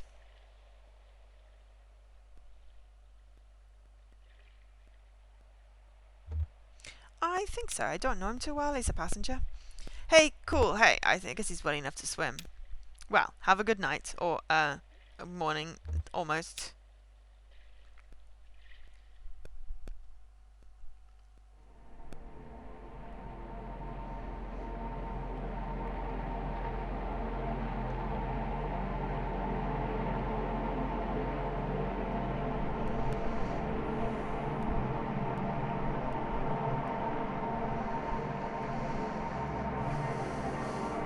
That right there is Ratcliffe Monuments, if you ever need a headstone carved for a loved one, I mean. Violet Ratcliffe, never married, nevertheless bore 6 children. Earl, Kelly, Bob, Ron, young Earl and Beauty. And for each birth she locked the doors of Ratcliffe Monuments for only one day, even with young Earl when she was in labour for 36 hours. Well, that's what folks said, and I met her and I believed them. She had the unyielding disposition of a cliffside. None of Violet's children ever had any desire to go into monument making. Beauty thought it all a bit ghoulish. There's some truth to that, little demand for monuments to living after all. The run of the shop fell to at last to young Earl, the only Ratcliffe still at home when his mother finally passed at age 2, and who then had the honour of engraving her headstone. He's done well for the most part. His craftsmanship has suffered over time. It's his hands, cut and bruised by misstrokes, shaken apart from the inside too. He learned from Violet when striking a block of stone with a mallet and chisel to absorb the extra shock right into his bones, so as to keep the apparatus straight and carve a perfect line. He spends his time outside work just caring for his hands, soaking his bones in salt water, doing little exercise and stretches. It won't improve the straightness of his marks, but it might put off the day he finds himself unable to carve a line at all, scribbling on rocks like his ancestors. That's the day he has nightmares about. He dreads it like death, though he makes no distinction between the two.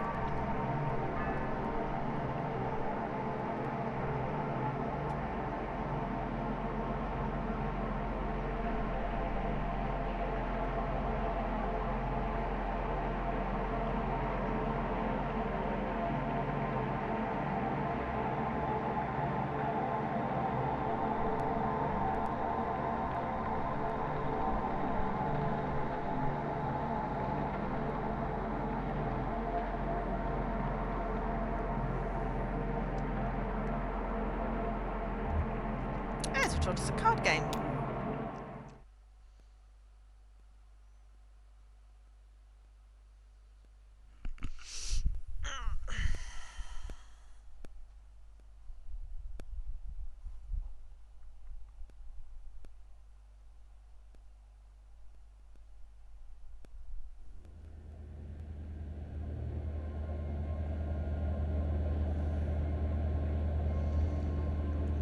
Clara draws a card.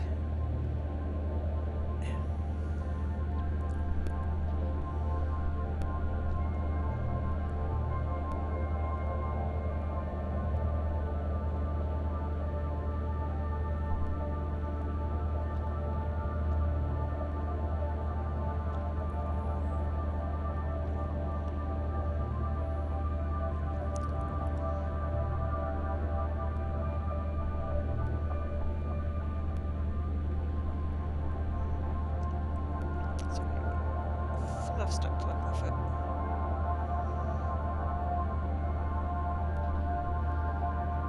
Okay, good news, bad news. What?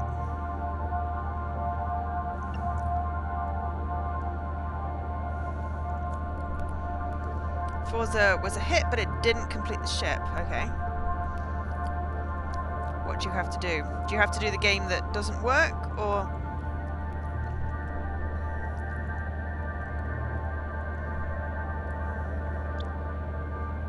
That's probably the bad news, the game that doesn't work.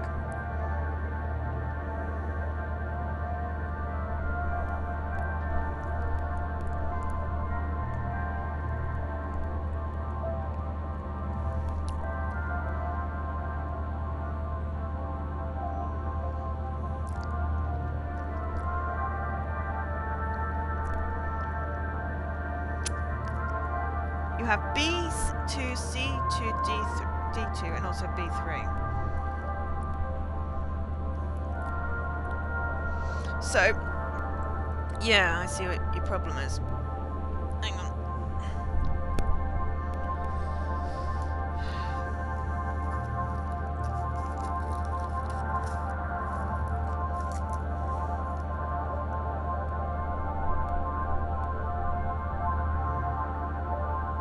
So you're not quite sure where the ship is.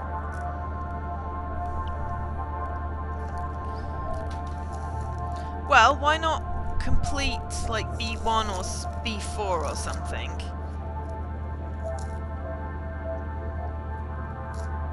You know, to eliminate a possibility.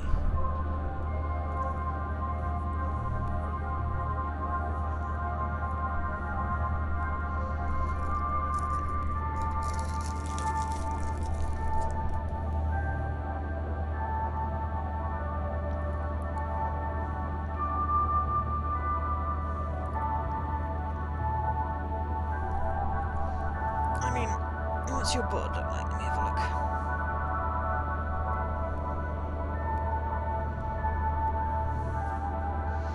Oh, I see. Right, okay. So, you could do Metal Gear Solid. Friday the 13th game. That one looks fairly easy, at least. Ash's Cricket. Ah, I see your problem. Well, why don't you... Oh, Kona. Hey! I know that achievement in Kona.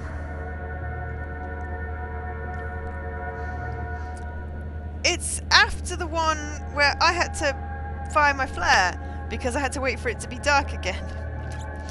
So you're looking at several hours into that game.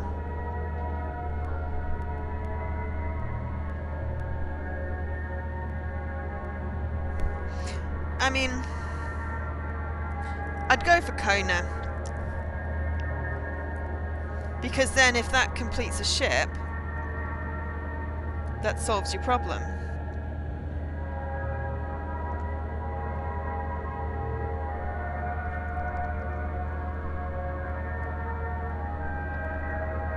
If it doesn't, then you might need to buy that disc. It's the least likely, oh right, okay.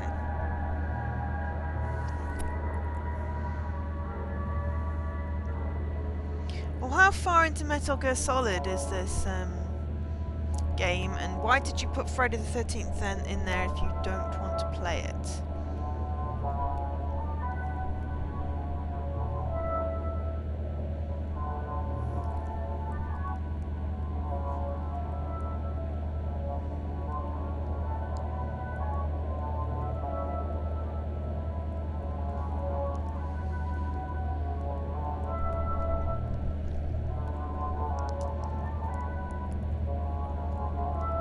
You could always get the one in Knights of Pen and Paper.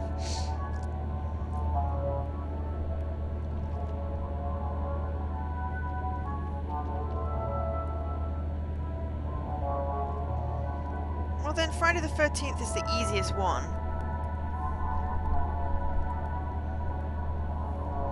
Because you just got to kill a councillor, so that's basically, you know, one and done.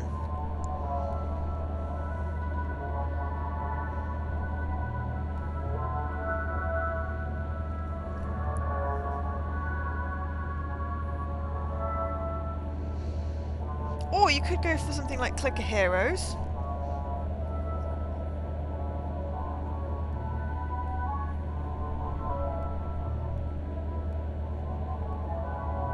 I mean, none of your games I really want to play, really. Except for maybe the Knights of Pen and Papier. Which thankfully didn't come up on mine because I haven't really got time to get into them.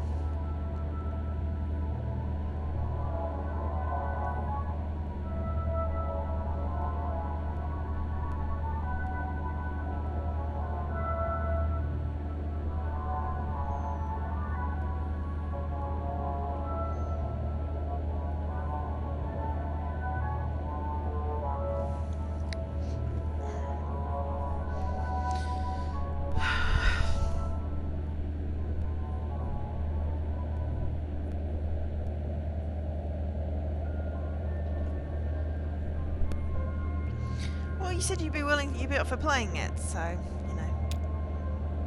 3 deep breaths, 8 white doves, 5 slow hours. 7 blue petals, 3 deep breaths, 8 white doves, 5 slow hours. What are we listening to?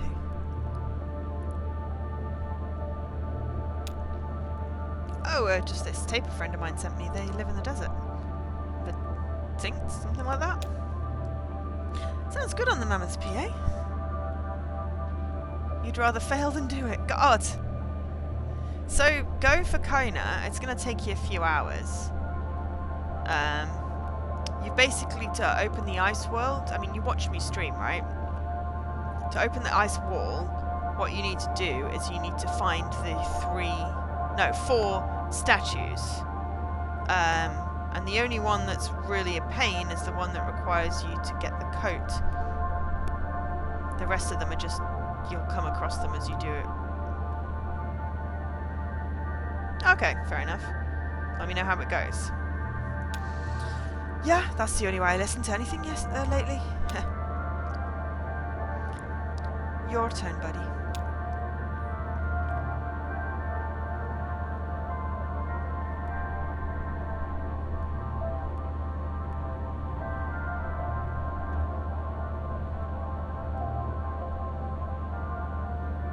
Oh, am I supposed to have remembered what the damn thing said? Balls.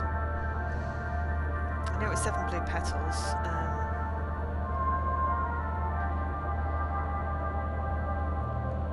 this one. 9 grey feathers. 9 grey feathers, 7 blue petals, 3 deep breaths, 8 white doves, 5 slow hours. 9 grey feathers. Stay focused. No, I've got it.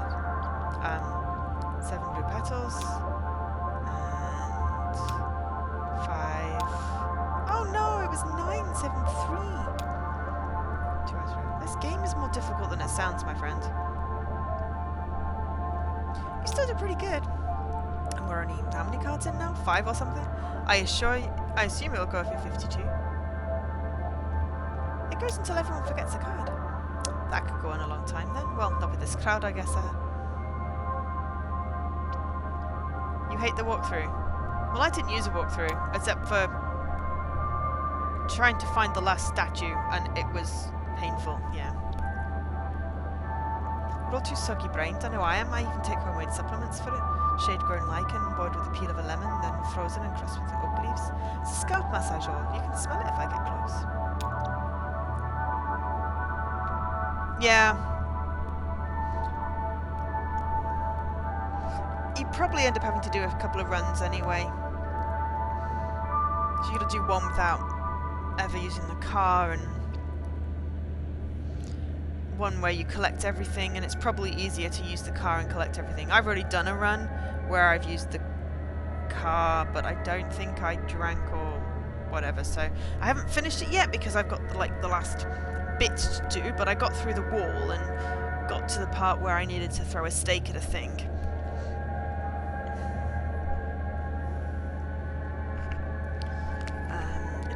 It dries the brain out a bit. Always helpful for a good memory if I can remember to use it often enough in the first place.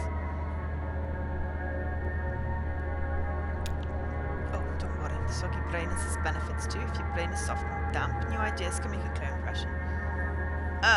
Meat steak, like I'm gonna have for dinner today. So there's a trade-off, see.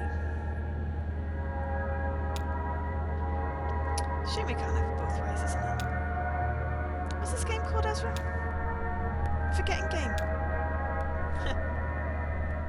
God, there's 2 dogs. One dog has a hat, that's my dog.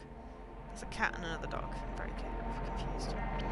Kate likes to give her passengers the opportunity to make some floating around money. The lab pays in cash and small envelopes upon completion of the little gauntlet of non-invasive tests. It's a project of the university. I think they're studying... don't remember. The mammoth also collects their trash. Mostly shredded paper, though. Kate says they once left half a vending machine on the dock. But nobody seemed too interested in the lab stop that night. They stayed aboard and played a card game. I read a book. Let me tell you about it. It's in a small town in the Pacific Northwest. The town is never named, but it's colourfully described. Woody, fog, broken coastline, provincial shopkeepers. The main characters are mail carriers. They're co-workers, Mimi and Jen. Mimi is older than Jen, but they seem to be at the same point in their lives. They like their work. They have a playfully antagonistic relationship with their boss. I actually only read a bit from the middle.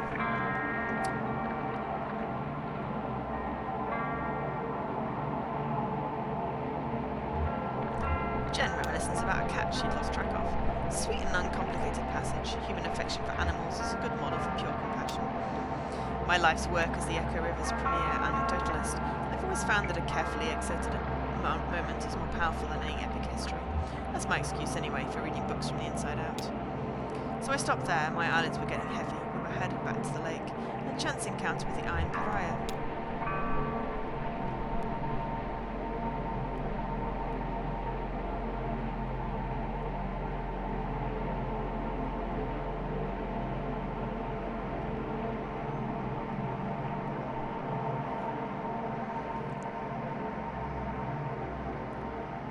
You're just gonna harumph.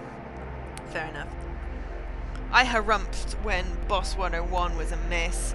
I was like, God damn it! And then Drawful, and that was like, oh no! So I was so happy when Lake Ridden was not, but I need to confirm. Oh, thanks for the follow, Mad Eye. Appreciate that. I have to confirm. Oh, I'm totally taking a nap. I have to confirm whether it's 2 boats or 1 before I commit to 20 side quests. And it'd be nice to find this other boat. So we'll see what happens with Kentucky. We'll see what happens. Ganka hype?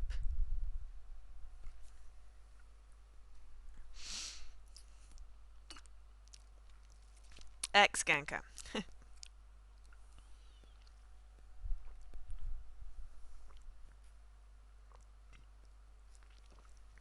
Assuming a G-task thing. Hey, just a quick one here. I'm going ashore to do some mushroom hunting. This little island is my favourite spot, and I figured we're already running late. What's more, unscheduled stop. Just need to find Will and get him up there to keep an eye on things. You know, I bet he's asleep. Because you don't down or wake him up for me. Bunks are down on the lower level, right next to the map room. Thanks.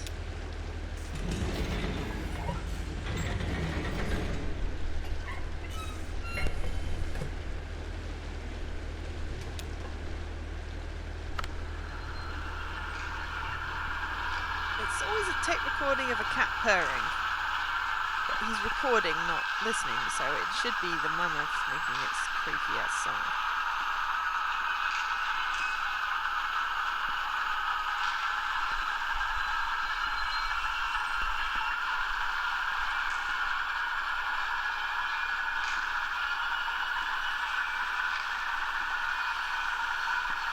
How you doing, Mad Eye, anyway? Isn't it like the middle of the night? Or is it late night?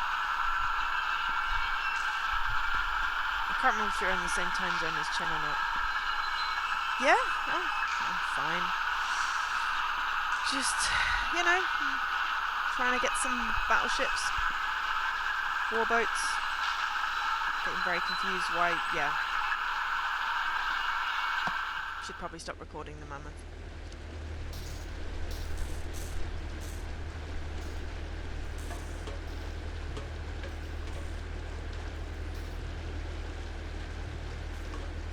Oh, you grinding gems of war. Ugh, I hear that's painful. Mana surge!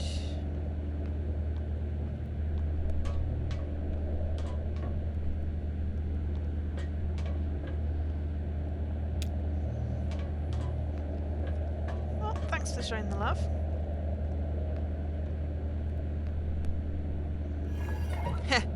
Yeah, I have to admit I've never really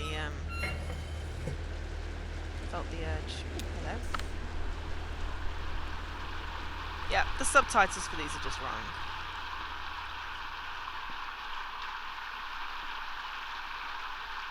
Also, why is the kid wearing a suit? I swear he wasn't wearing a suit before.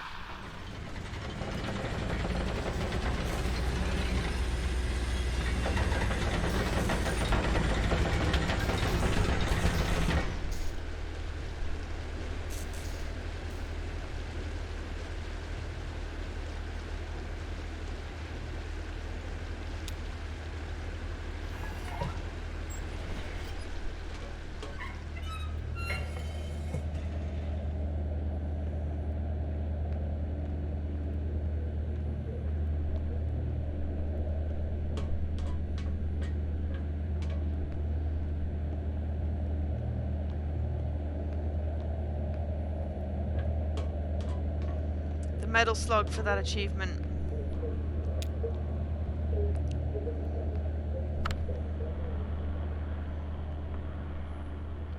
Ah. It even hinted that he had in his mind a design for this device is recorded in the diary and sundry observations. Why should personalities in another existence or sphere waste their time working on a triangular piece of wood over a board with certain lettering on it? The whole business seems so childish to me. If we are to make any real progress in psychic investigation, we must do it with scientific apparatus. Again, for Edison, a technical solution to every problem. He goes on to suggest the parameters of the apparatus, and yes, the question in the back, James? Yes, this idea of personalities lingering after death does appear to be in conflict with Edison's theories about what he called life units, the subatomic entities that animate matter and then scatter to other configurations when a person passes on. But given Edison's emphasis on memory and cognition, remember we're talking about the inventor of the phonograph, and his colourful description of the swarm of interchangeable drone-like Edison even used the words proletarian, life units animating the human mind. His theory naturally posits that any individual life unit possesses on its own some fragment of memory. So according to Edison, when life units recombine from, say, a soldier into, say, a flower, we might be able to, using some apparatus, to coax out from the flower memories of war. Interesting. Well, hello, small man. You caught me in my pre-dawn nap. I try to sleep in little nibbles when I can. It maximizes my time in the threshold of states. Yeah, is that the medal slog is for that achievement that's named after someone. What were you listening to? Well, I used to work at a university and I'd always eavesdrop on lectures through the ventilation system. Anything and everything. I'm a polymath by nature. An old friend recently found this box of tape-recorded lectures next to the dumpster there and passed them on in the spirit of fondly recalling better days. Oh, it's a great game. It's just really bizarre, but it's a great game. I'm having fun playing it. I've played it for a few competitions now. It was funded by somebody. It's on the purple thing down here.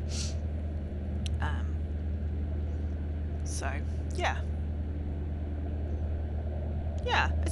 it's really weird, but it's definitely good. It's definitely good.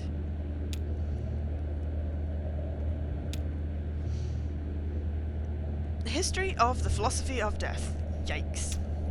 I play these old tape lectures during my little nibble apps to absorb the information more easily. It's pretty effective. I wish I could do everything half asleep. Ha! Yeah, you're doing... you're one of the ones that does the endless beam dive, Mad Eye. I don't think it's very far to the first achievement, so... But it's definitely worth a dive. It's worth a play as well. Can't say I learnt much of it now, though. I may have been too busy dreaming. A vivid narcotic fantasy. Aboard the... But those are always the quickest to dissipate. I better tell you about it now before the spell is broken. I was small. Not a child or an animal, maybe. Not a child. An animal, maybe. I patrolled the corridors of a great iron ship, searching for scraps and mice, I think. And crying. Always a weak, mournful... Other crewmen slumped in odd corners or lay drunk on the deck. The hall smells of shame and defeat and rot-gut corn whiskey. They dumped artillery into the water, tore their flags into cloth scraps, and made handkerchiefs to bury their sobbing faces. They drifted on Lake Lethe, drinking the cold black water and eating eyeless fish, raw, when they last ran out of cooking fuel. They seemed, in their despair, to forget even language. After an interval of years, the ship crossed the threshold into absolute silence. Silence, except for my hopeless, whimpering cry. Anyway, that's all I remember. Sorry you had a bad dream. Oh no, not bad. Unsettling. Puzzling. But thanks for your concern, Doc. Well, I've got a stew to start. You may want to hurry back above deck. I believe we're about to pass the Bat Sanctuary. It's quite a thing to see.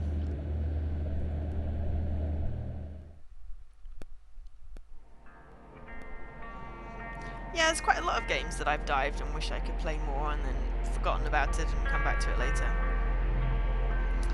But yeah, if you've got to dive one every day and you're playing as well, yeah, it's a lot. Kate came back from her mushroom hunting excursion with a small basket full of oddly coloured caps and stems. No doubt delicious to a morsel. Of course she intended to use many of them in her medical practice to ease the pain, nausea and anxiety of pregnant women, but I can usually rely on my charms to snare a bite or two. I think you have to, or live alone like me. I have no preferences when it comes to mushrooms, by which I mean that I treat them all interchangeably. I prefer not to know their names or qualities before I cook them up and eat them. It's useless. After all, they escape your erudition, as the fellow says. That's a good mushroom hunting island, I guess. It's plenty damp and they've got the cypress trees there to grow on. Of course, they're not indigenous, the cypress trees, I mean.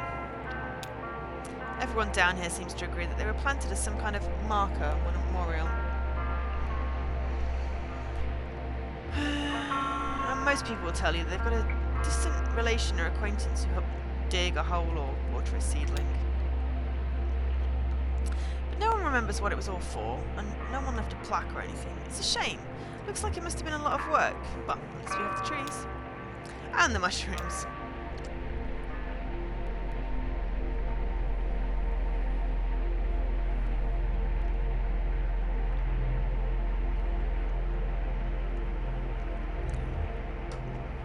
I'm just going to fix up stew.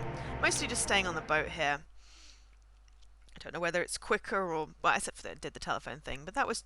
I was hoping I could follow up on the... Never mind. Just need to get through this act to get to the next bit for my achievement. And to be fair, cooking sounds interesting. And I'm fascinated by the little dude in the white suit. I had a few of these really big caps with the slimy gills. I shouldn't say slimy, moist. The lady in the video called for portobello, but I preferred never to know a mushroom by name. Yeah, I'm doing Warboat. I'm just gonna switch over. I have, voila, a screen. I have a boat, so I've got my challenge badge, but I'm trying to figure out what this other boat is, or, you know, find if, you know, I'm trying. But yeah, it's pretty cool. And there's a link if you want to have a look. So yes, I'm working on, this could be a shot, this probably is going to be a mess though. It's fine. So is this a breakfast stew? It will be, but not today. The stew is for tomorrow. It has to simmer all day. Some things are just better done slowly. We've added the anonymous mushroom, so next we, You've got 4 shots, 4 misses. Well, did you hit a boat in all that? Or have you found all your boats? Because, you know, it's still pretty good. It's only bad if, you know, you can't play the one that you need to get. I've got the recipe video on pause next door. I used to follow a recipe I learnt from Ida herself, the best cook you're going to meet on this river. Of course it had a few secret ingredients. She has the good sense to preserve some mystery around her cooking. Better for business. Ida is so shrewd. She swore me not only to secrecy but to ignorance. I had to promise to forget the recipe just as soon as I cooked it. Let me tell you, it's not so easy to forget something on purpose as you think, my friend. Oh God, no, it's terrible. It's terrible. Forgetting stuff on purpose. No, I will remember it to the end of my days. Forgetting stuff I want to remember. Yeah, it's like a sieve sometimes. Not so easy.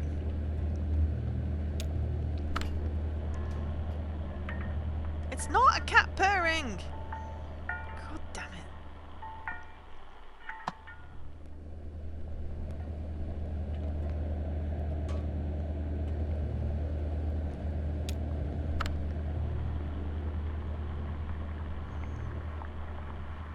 It's a stew simmering.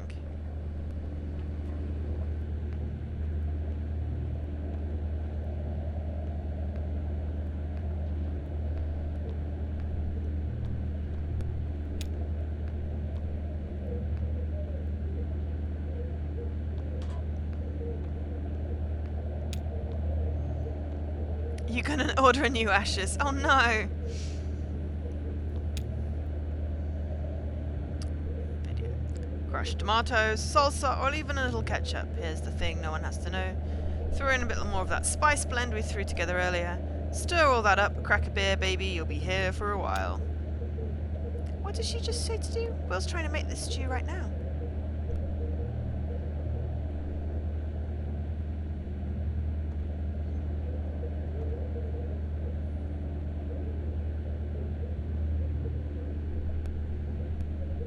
What was the last step? What was the last step he did?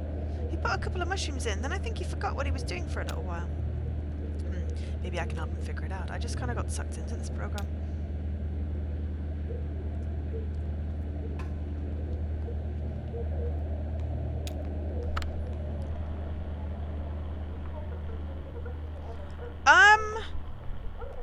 What did I do? Let me just pause a moment. I started, what did I start with? I started with The Walking Dead because I was like, oh, I can stick that on while I'm just finishing off work. So it was more of a, oh, I've got one I can do slightly easily. And then I did Light a Candle in Candleman. Because I was like, oh, that's easy. Those two were misses. And then I started a stream and went for something. What did I go for? Oh, hang on, I did something else as well. What was the hypertext? Oh, no! I was doing Telling Lies already on stream. That was my first one. I was streaming Telling Lies because it was a promo game I had. And one of the ones was in that. And I was like, that's perfect. So I started with that. Then the next day, I did the Walking Dead one, and then Candle to a Flame. Then I started streaming and did Mini Road Trip. Oh yeah, I did a quick one in Watch Dogs. And then Dan was like, you're doing it wrong, you're doing it wrong. So then I did the Arrow Whisper B3 and got a hit. And then it was basically trying to figure out where my ship was. I managed to get a ship off stream. You did say I was doing it wrong. I was just playing shit, and then you were like, this is not strategic. I created my list a little bit. I had a couple that I didn't want to show up, like, oh my god, I didn't want to get a chariot achievement. And I didn't want to get...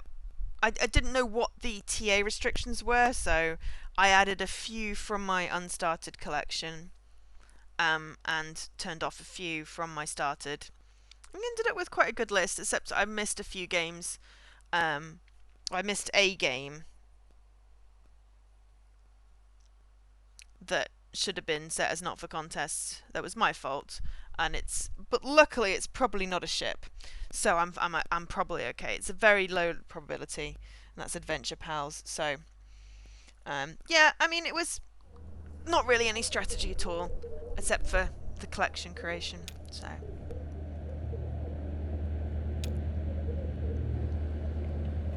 and even that wasn't enough to convince her. So I trained rigorously in the art of forgetting, studying for months under a master amnesiac. Finally, I learned to forget so quickly and accurately that I was able to convince Ida to share with me the most obscure secrets of her kitchen. As a demonstration of my trustworthiness, I forgot the names of my own parents, right there in front of her. Every time I wanted to cook this legendary stew, I'd call Ida up on the telephone and ask her for a quick, temporary reminder. Here on the boat, we haven't got a phone line, so I have to seek out culinary wisdom on videotapes of cooking shows. So back to the matter at hand. Next we...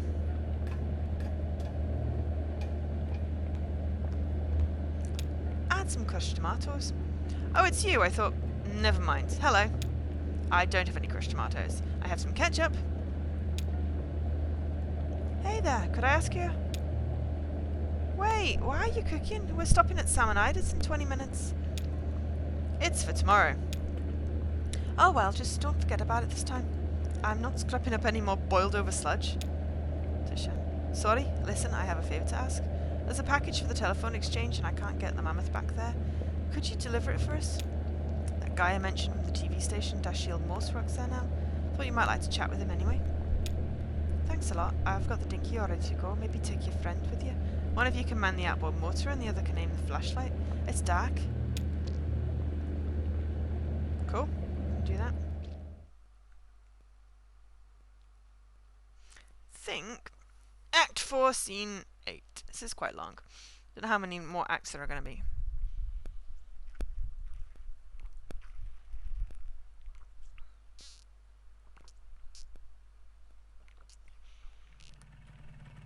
Ha. Thanks again for your help. This is about as far as the tugboat can go. You know, noise and lights disturb the bats. Okay, I need to get some more tea. I'll be right back.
I'm back.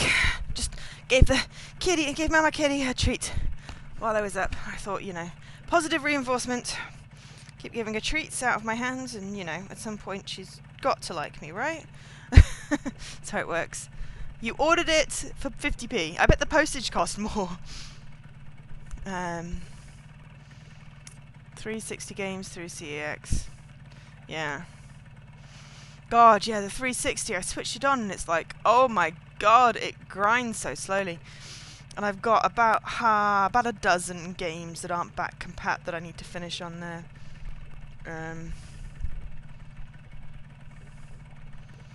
Including one that is back compat, but I can only access it on my 360.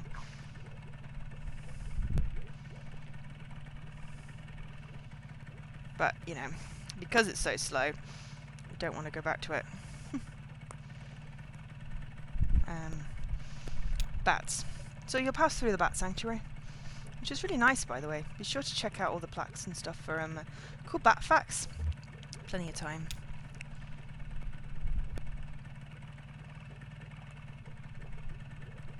Your guide takes 5 minutes to load up. Jeez. Yeah, I switched it on to do achievement for Dan, actually, during Crab. And it was like, oh my god, it took like... well, I had to install the game as well, you know, it took ages just to find where to go to install the game, and then... yeah. So, the sooner I get my 360 collection in a place where I can just go, yep, that's it, I've had enough, I'm not loading up anymore. I mean, it runs fine, it's just slow, and you know, it's like going back to like an old laptop after you've been using a shiny fast computer.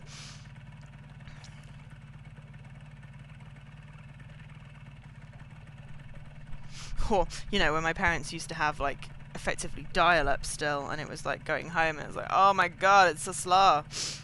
Yeah.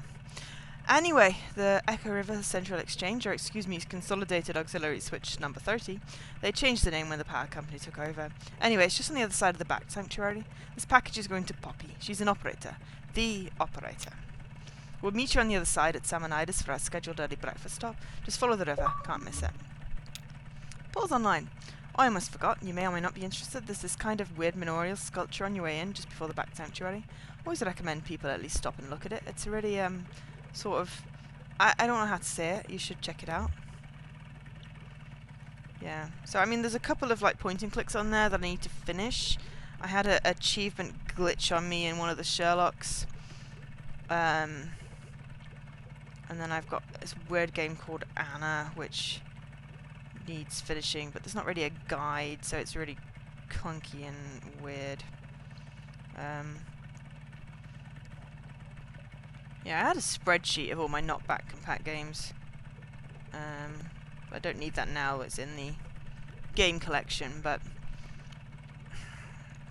I was just like picking one and trying to finish it. I did finish some. I think I finished like the Telltale Poker game and stuff, but it's just because it's clunky, you put it off. And I've got other stuff I want to play and stream and, you know. Okay, bye. Right. Light on, light off.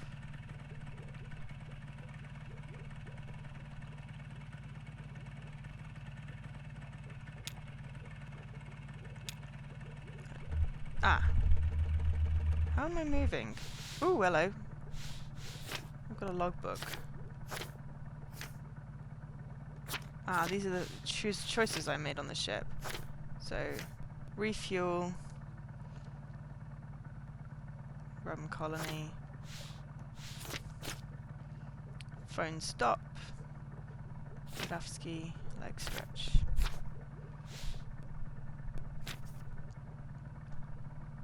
How to pay theremin. Interesting. Mucky Mammoth, tapes.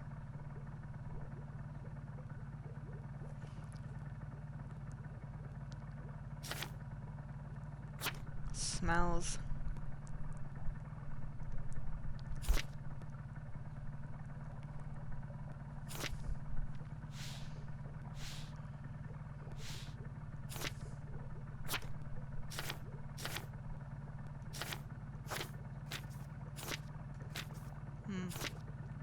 Anna extended, yes.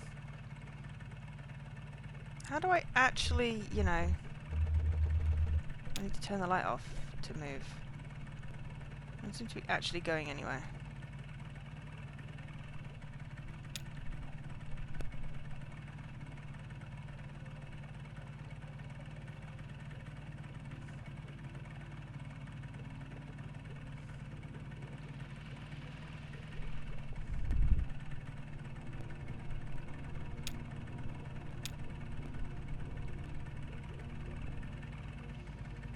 Or I am. I think I am. It's just very slow.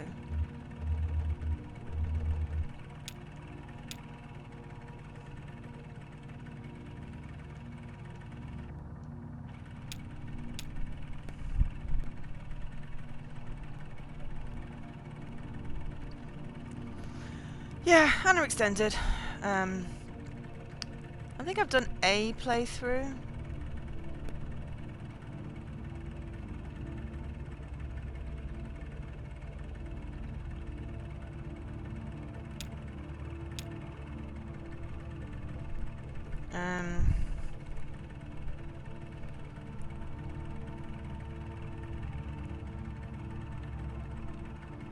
Or like a playthrough and a half or something. I don't know if they expect me to. I don't think that's actually writing.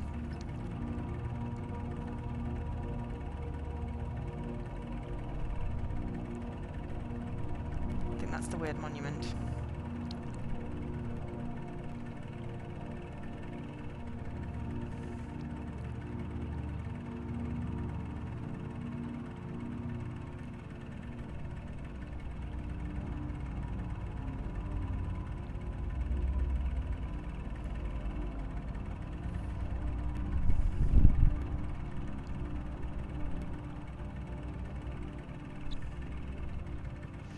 Yeah, if I want to get my point and click completion percentage up a bit, then yeah.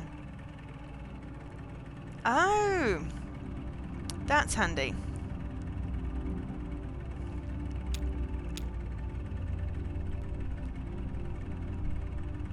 It's good to know. Thank you.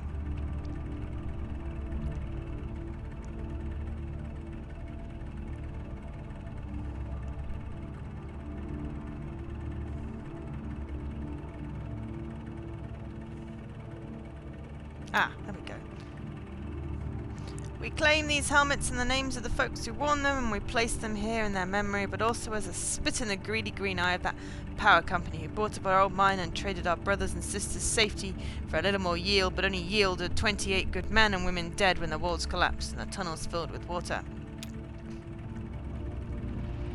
Their lungs were black, but now they're washed clean and full of water, so we swept through hidden tunnels into some awful cave we'll never find, and so we guess the water buried them for us, so let this here be the marker for their grave.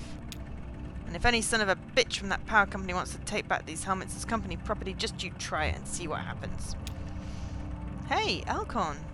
That's the mine we met in, where your folks, worked.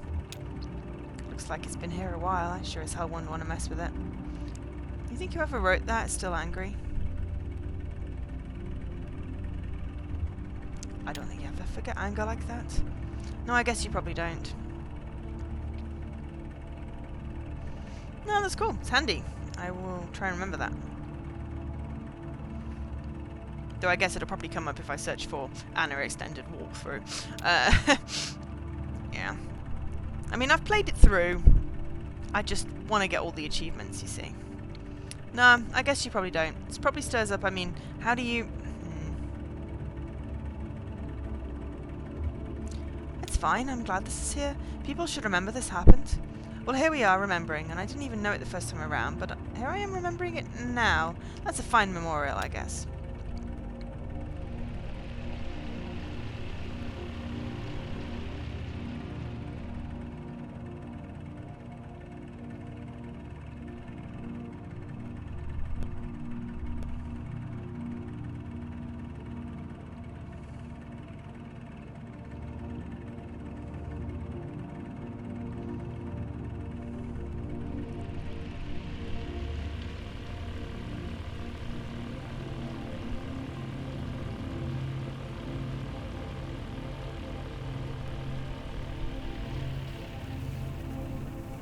What the heck?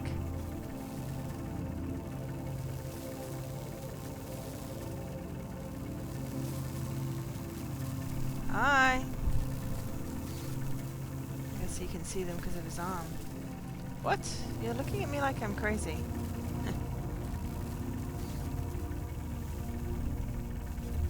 Are you feeling okay? Oh, sure. It doesn't hurt anymore, my leg. It's just kind of numb, like it's not there. My shoulder too, actually. That's an old one, though, from an accident. And lucky I just had some nerve damage there. It probably should have been a lot worse. You know, those guys from the distillery are just making the best of a bad situation. Just like the rest of us. Hey, one of them said to me earlier they could even help me take care of these medical bills for my leg, you know. Get it all together on a plan. Consolidated.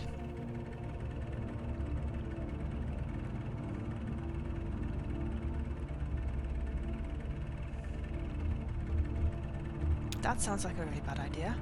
Oh, I don't know. They seem to have a lot of experience with this kind of stuff. They've got a whole process figured out. Anyway, I have a feeling it'll all work out. Even for me? Hey, why not? Seems like we're getting pretty close to finding your cousin, right? And besides that, you're young and smart. Plenty of time to bounce back from whatever. Listen, that old truck I've been driving belonged to my boss, Ira, Lizette's husband. To be honest, Ira didn't like me very much, but somehow Liz got it into his mind that he would have wanted me to have that truck someday. Maybe to make up for all the yelling he did, or maybe so this ghost could hold it over me. Just one more thing to feel like I owed him for. Anyway, they got their own trucks at the distillery, and now that the antique shop is closing up, I've got new use for that old truck. I was thinking you could take it.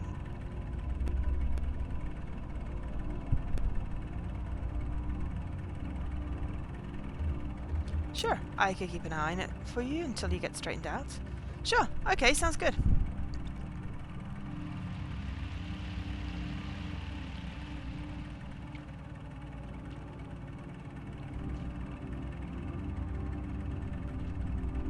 This is a very slow river ride. I can see why this chapter takes a while.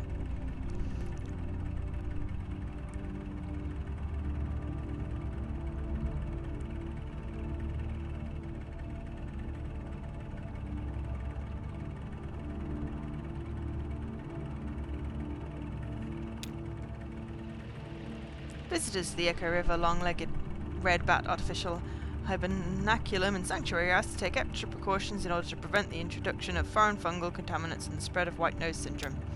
Please do not visit the sanctuary during the same day in which you visited any cave known or suspected to host bats infected with the white nose syndrome.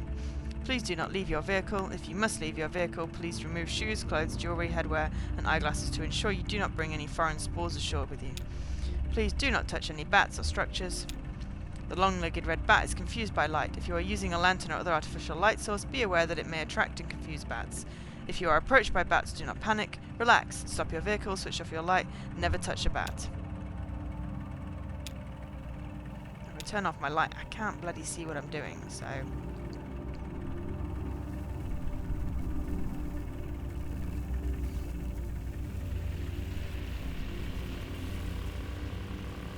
But I probably should turn off my light. Let's just see what happens with no light.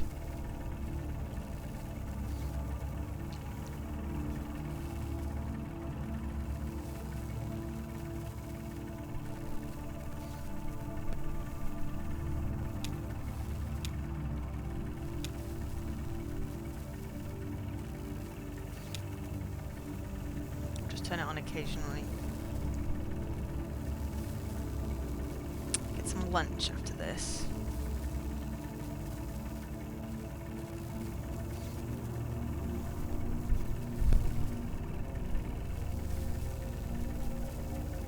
See what it is, whether it's a hit or a miss, I guess, and see what the plan is.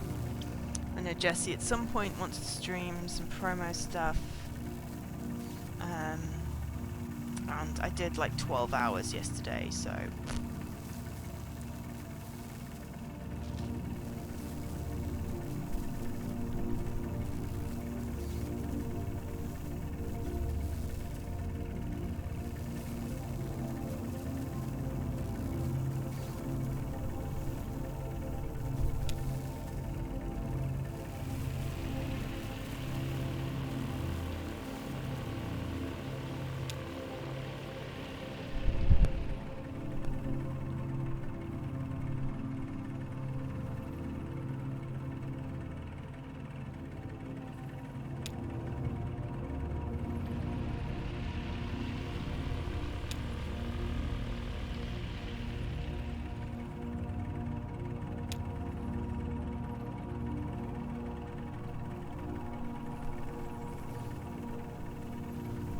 message or something on that tree.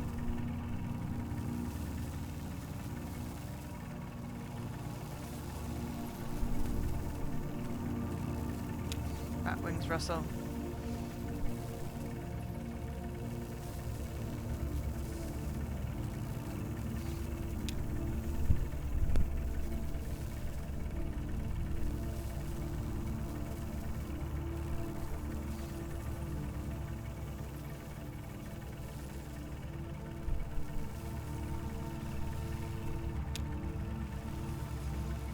Fact. Ever talk with your mouth full? Bats do it all the time.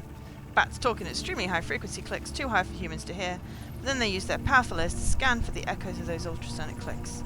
By comparing very subtle differences in the time these echoes take to come back, difference of just millionths of a second, bats are able to picture their environment with enough accuracy to catch a flying insect. Once a bat has caught an insect in its mouth, it's still flying, so it still needs to avoid running into anything, so bats keep clicking away, even while they munch on a tasty bug snack. It may be poor table manners, but it's crucial for surviving in the dark. I wonder how the other bats know whether one of them is really talking or just chasing a bug.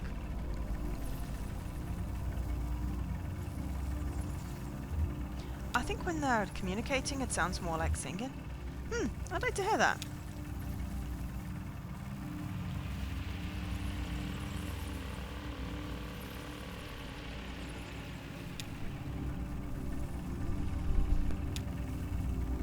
I think when you turn the light off, it stops the engine, so...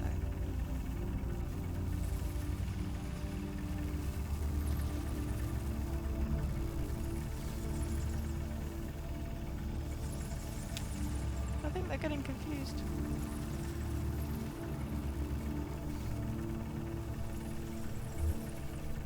Damn, it's really dark down here. Are you still there? Oh, there you are. I hope that's you. I was just thinking about my mum. I guess because we were talking about your folks a minute ago. To be honest with you, I don't think about her that often. Your cousin brought her up earlier and she's just been on my mind. It's good your folks have a memorial. A lot of people, nobody remembers them when they're gone. You mean like your ma? Oh, no, she would have hated that. I don't know what I mean.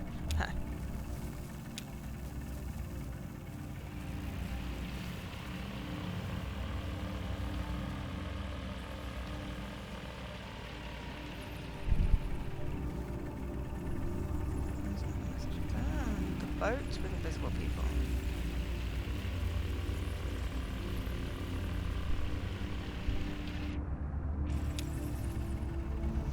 Bat fact. The long-legged red bat's natural diet mostly consists of moths and other small insects that breed along the river. Here at the artificial hibernaculum and sanctuary, use a combination of chemical snares and ultrasonic wards to repel or potentially contaminating bearing insects, and replace them with our own locally bred and spawned hypoallergenic antiseptic pseudomoths, which we call the little grey nothing moth.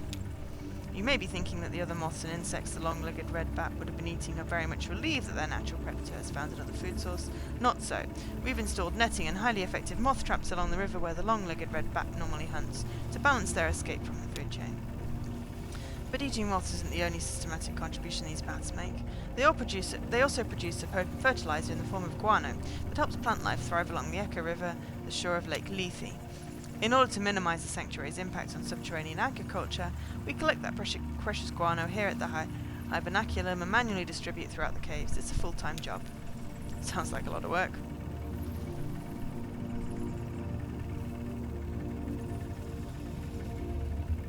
It's all fake, except for the bats. I guess so. Reminds me of that guy Donald and his crew down there with the computer.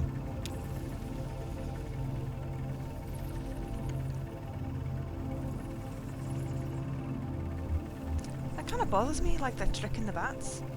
In this case, I think it's about survival. I mean, if that's the bottom line, what's the difference? Like the folks in the mine, you said they used to buy stuff. Fans, canaries, all those little trinkets to make it bearable. There's still a lot of stuff down there. It feels cluttered, but human.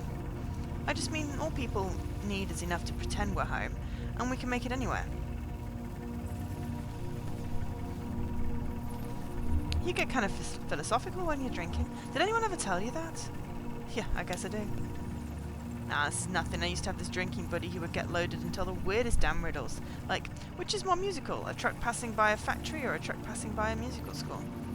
Ha! Count your blessings.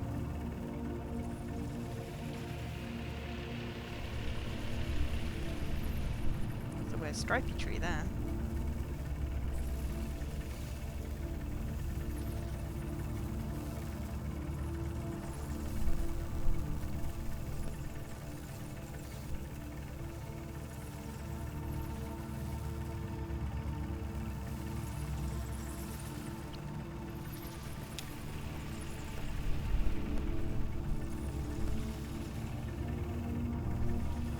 But hang on a minute. Feels like there's one kind of hovering right over me. They don't really hover though, do they? I mean, how could they? I guess a lightning bug will hover by beating its wings really fast. Maybe they can do that too. I used to watch lightning bugs in the evening, out at the edge of the woods. Lizette's kid Charlie, he loves them. You know, he ended up going to college and studying astronomy.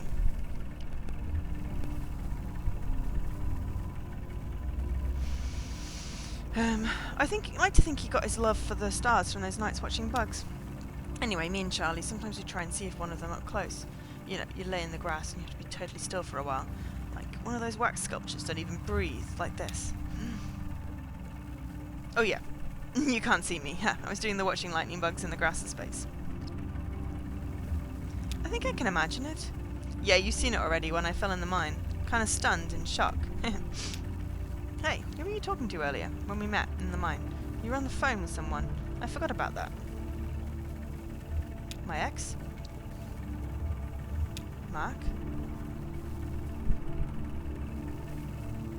He has kids now, so we don't talk as much.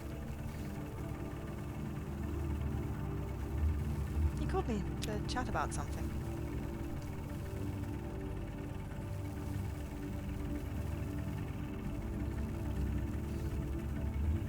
I think I was kind of rude, actually, in a hurry to get into the mines. I feel bad. I actually hate talking on the phone. Yeah, I try not to use it. I do someone's hands when they talk, because people never learn how to lie with their hands. So anything you see there can pretty much take for the truth.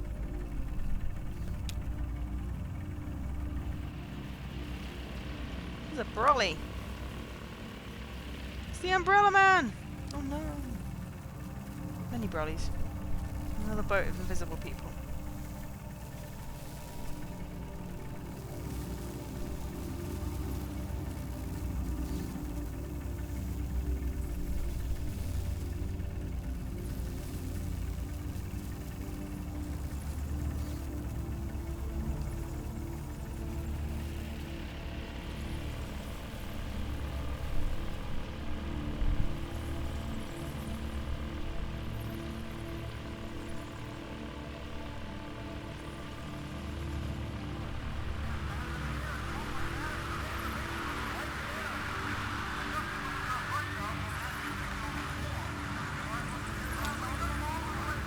Sounds intensify. Alright, I'm gonna nip to the bathroom while the bat sounds unintensify.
Lizette's sick.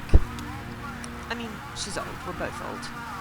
Hell, you're about the youngest person I know right now. Oh, and the kid. Maybe Blue. Great people calendar. In dog years, though, I bet she has us all beat. So I'm old too, sure, and I forget stuff all the time, especially if I had a few and my brain is swimming. But I mean, Liz, it's all going away. She's losing words you'd never think you'd lose. Not just like the street she grew up on, but the names of colours and types of furniture. Or I mean even the word furniture. She'd say, we've still got a few nice places in the, what's that I call the shed, where we put the bigger pieces, the beds and couches and I'd say, oh Liz, why'd you keep teasing me about that time I fell asleep in the furniture shed? It was so damn comfortable in there. I tried to keep some dignity, you know. That's all I had to offer at the end. She has a sister in Nashville who takes good care of her. And now that I'm not around the shop all the time, was that old guy's name? Used to make deliveries for the shop. He smells like leather. Ida was always yelling at him. Too drunk to work on that one day. Could have been in the right place at the right time.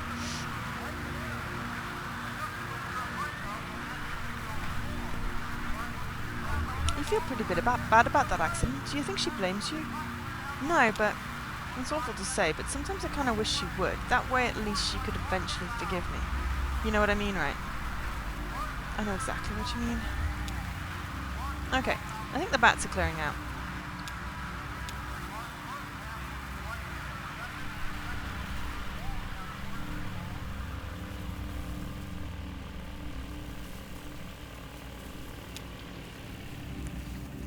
Sign. White nose syndrome is still largely a mystery, so we suspect that the right fungal growth, which appears on bats' faces and wings, irritates and confuses them, causing them to awaken early from hibernation and venture outside, depleting stored energy they need to survive throughout the winter. But biologists are nowhere near curing the disease. It spreads quickly and is highly fatal. In this way, white nose syndrome has drawn some comparisons to colony collapse disorder, as suffered by bees. White nose syndrome and colony collapse disorder are sudden, violent and mysterious. Will honeybees and the long-legged red bat be two more or less species wiped out in a geological blink and forgotten to nature history? It's possible that a cure won't be identified in time, so the sanctity of this artificial hibernaculum is our best hope of preserving them. As you leave the Echo River long-legged red bat hibernaculum and sanctuary, please make sure your vehicle and clothing are free of hitchhikers. You know, why not just have the only path through the sanctuary and endangering all these bats? Why not, you know, move the sanctuary somewhere less dangerous? Doesn't make sense.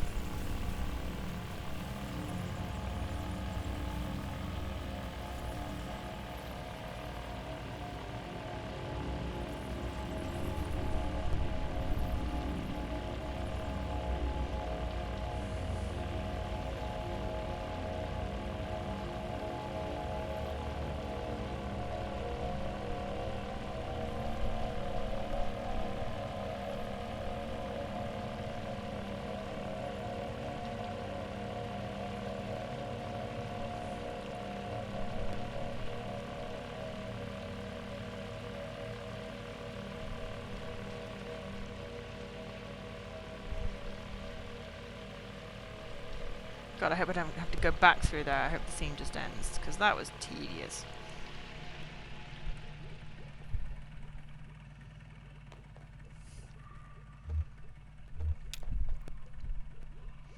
Oh, hi! I remember you. What are you doing down here? I'm just exploring. I like dark underground places. I'm a romantic.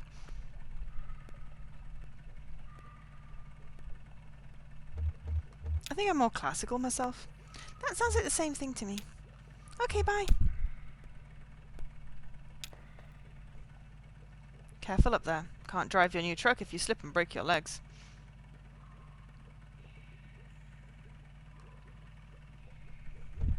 You too. Just try not to make any more bad deals while I'm gone.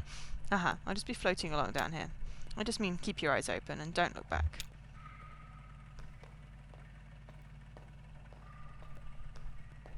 The shield.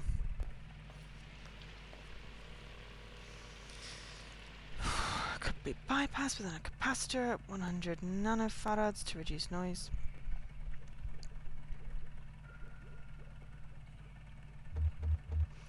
If your circuit's too noisy, you should tie those floating pins to the ground. That's a pretty good idea. They're probably picking up on all kinds of radio inferences. Dashiel Norse. Pleased to meet you. We don't install this type of phone for customers anymore, but there are quite a few of them still in circulation. Anyway, the new system doesn't source enough current to ring those old bells, so I'm trying to come up with a workaround. Maybe a little box the customer could attach right before the wall jack.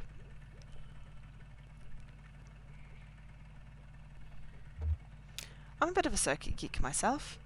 I bet, I mean, you seem very comfortable with electronics. Is this your first time down here? Yes, I can tell your eyes can't quite adjust to the lights. It takes some practice. Believe it or not, I've been coming here since I was a kid for one reason or the next. Back then, this place was a train station. It's true, they had bats then too, but they were considered a nuisance. A train station? What happened to it?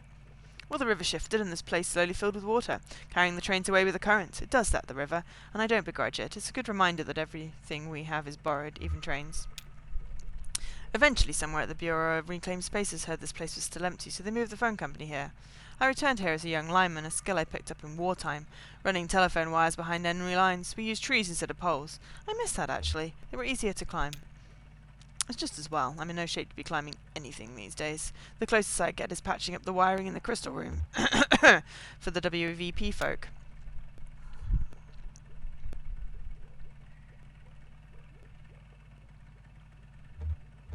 Did you ever know a girl named Weaver? Sure, Weaver Marquez, that's funny. I was just thinking about her. Yeah, I met her a couple of times at the TV station. I suppose I didn't know her too well. She handled the archives, and I was helping with wiring and stuff. She really seemed to know her way around all that gear, though. She had a head for signals, I think. No idea where she ended up. I would guess she's probably not too popular around the station anymore, but I always liked her. Listen, miss, if you're interested in WVP, you should go talk to them directly. They're always looking for volunteers. Take the ferry over to the silo. There's a mail stop there. They don't have a sign or anything. Just ask around. I guess I'll get back to this damn old ringer. Poppy's just a little further down if you're dropping off that package. Nice chatting with you.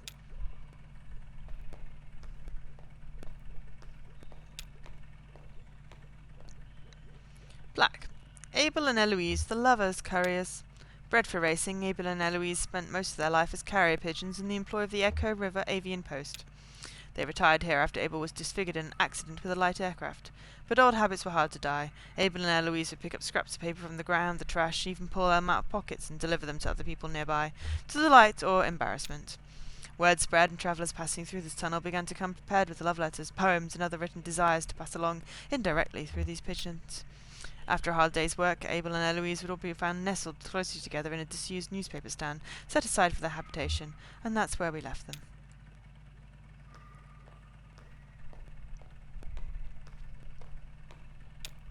Poppy.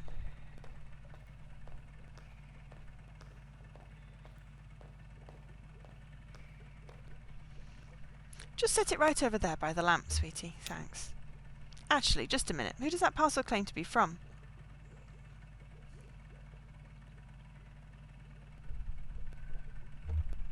That's weird. There's no label on it. Well, if we're lucky, it's chocolates from a secret admirer and not a snake from an assassin. So, who are you? Do you work for the post office or the tugboat? I only asked because I haven't seen you before. Was that you I heard chatting down the hall?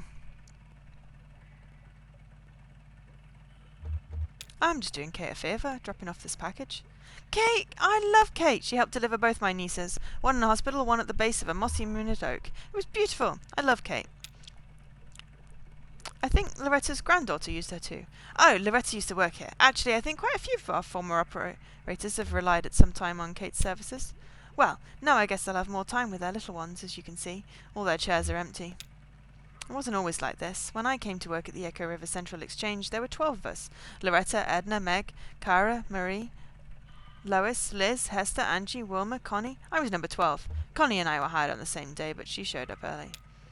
Maria finished college. Hester was fired for snapping at a rude caller, but he had it coming.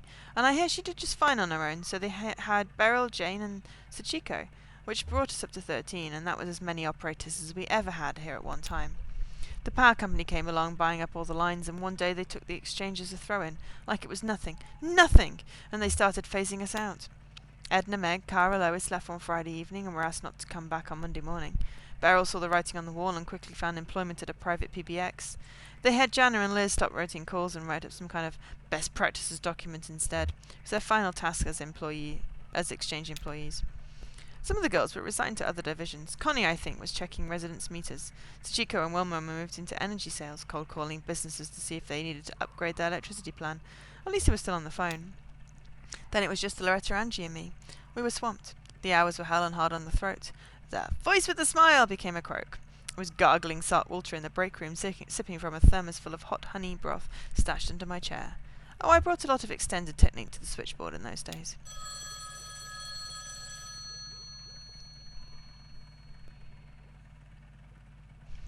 Sounded pretty good to me. He's got the voltage too high, he'll burn out the relay. So where was I? It was just Loretta, Angie and you. They were the smart ones. It's how they held on so long. They went into voice work, recording canned phrases for IVR systems and robocall polling. I could never do that. So after a few months, it was just me. A new automation strategy was announced and this place was rechristened Consolidated Auxiliary Switch number 30. If it's automated, what do you do here? It's not fully automated. There are still gaps in functionality that need a human touch. And, you know, it really is all about touch here. Sound is a vibration, a touch you feel in your ear. So my voice is my touch. When we're talking, we're touching, even on the phone. That's an electric touch, an intimate little shock that makes your tiny hairs tremble. But that's not even what I mean when I say it's all about touch here. When the power company first tried automating this old exchange with fancy new transistor arrays, the switchboard caught fire. It was just too much too fast. So they tried some old clunky mechanical relays, but then the calls were getting mismatched and out of sync. It was a nightmare. Their technicians determined that the phone system down here had been designed ad hoc over decades around the specific tempo of its human operators. So short of replacing the whole thing, not to mention all the wiring, they have to work out the exact timing of every little human gesture that goes into routing a phone call. And that, officially, is my role here. I run the switchboard for the whole exchange, once the work of 12. I'd like to remind you they have some kind of machine somewhere that tracks how long it takes me to do each little thing. The caller never hears my voice now. They dial. My little indicator lights switch on and I make the connection. Interesting. What's the machine like? Oh, it's funny. I've never actually seen it. They just told me to carry on patching while it collects and collates in the background until it's ready to take over. It's a dark thought. What if there is no cheap machine that's going to replace me? What if it's cheaper just to keep me here, filling in for the rhythm of the operators? What if I'm the cheap machine? Why don't you just quit? In this economy? Nah, you're probably right. Working in silence of peanut shells, waiting to be replaced by a robot. Doesn't sound very dignified, does it? The reality is I've been working here for my whole adult life. I came here as a girl and I'll leave as a middle-aged woman. I don't know if I'm ready to be here yet. Oh, the parcel. Right over there by the lamp is fine. Thanks for dropping that off. Take care. Think of me when you dial 0.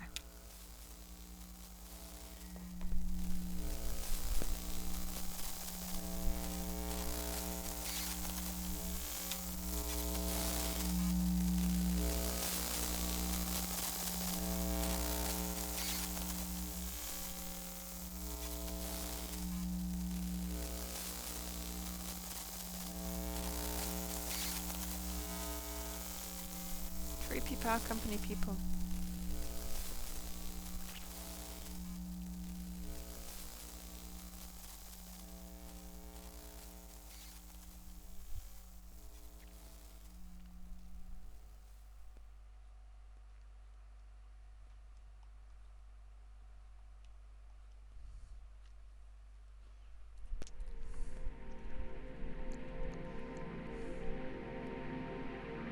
She returned on the dinghy alone. She had a strong insubordinate urge to shut the motor off and let the current take her, but she couldn't work out where that impulse came from, so she did her best to resist it.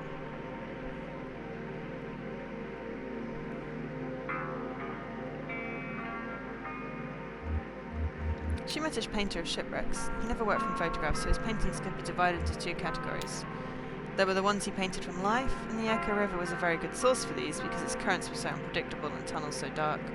He rendered those in oil paints by lamplight, working for hours cross-legged on the porch of his houseboat/studio. Then there were the ones he painted from memory, mostly the memory of a single wreck he encountered as a much younger man, picking up litter where the coastal highway cleaves to the rocky beaches of northern California. These were done in watercolour. He preferred to work on them in the morning, in a room he rented near the airport in Louisville. He had some postcard-sized sketches in charcoal, too, of the Iron Pariah. It wasn't a wreck, exactly, but it felt right.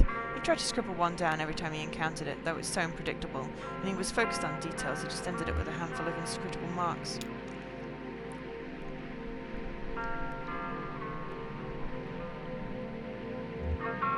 She met a flower salesman on a raft. They floated alongside in buoyant pots, bobbing untethered. He corralled them with a long pole and a stream of small adjustments. She made small talk. He was alert and easygoing. His day was just beginning. He used to work at the balloon barn, but it closed down. When he wasn't selling flowers, he'd hang out by the highway and listen to the sounds the cars make, study them carefully, and then you'd learn to produce them with his own voice. He was working on a record. He drifted away with the current, pushing his flowers along with the raft.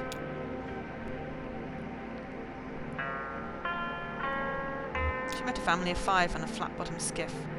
The boat was loaded to capacity with black plastic bags and a few larger pieces of furniture wrapped in a blue tarp. 3 paddled, the 2 adults and the older child. The 2 younger children slept. They'd been travelling all night, first by car and then for the last few hours by boat. Hungry and tired, they didn't plan to stop until they reached West Virginia, where a relative had offered to take them in. The adults were happy to take a break from paddling in weary silence. They asked her about her river journey. She told them about the memorial. They were sympathetic, no miners in their family, but he was once injured at a warehouse job and had to fight for disability pay. They knew what these companies were like and what it was like to have to assert your humanity to them. They wished her well and paddled on toward West Virginia. She gave in, shut off the motor and floated for a while. Then she knew what she'd been craving, a moment of silence.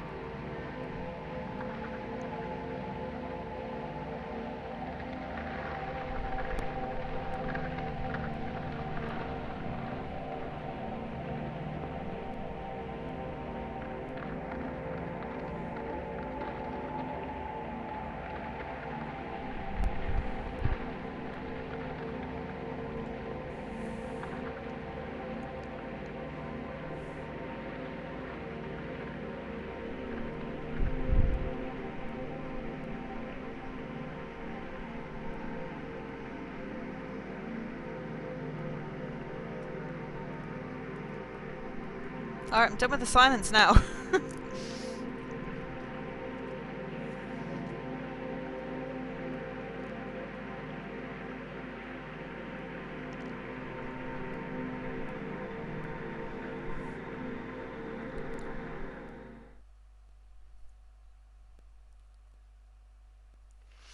Act 4, Scene 9. Salmoniders. Maybe this is where the claw machine is. Either which way, I do have to replay it, so I will make sure I replay it on a Tuesday.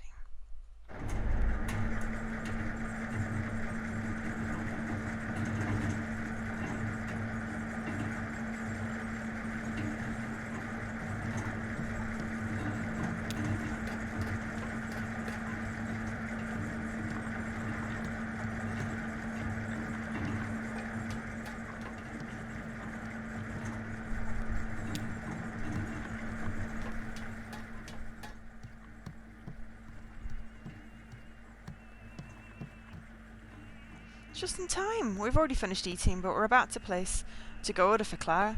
She's back on board getting ready for her show. Take a look at the menu. I'm sure there's something you'll like. Ida's a bit of a local celebrity. For her cooking, I mean.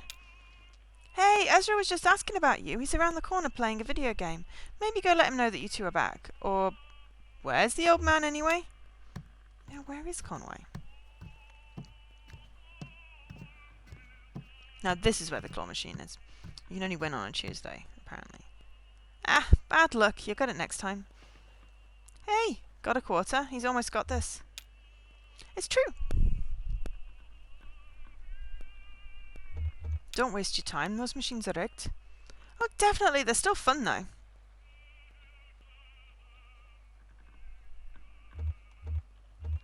I just hate throwing money away, even just a quarter.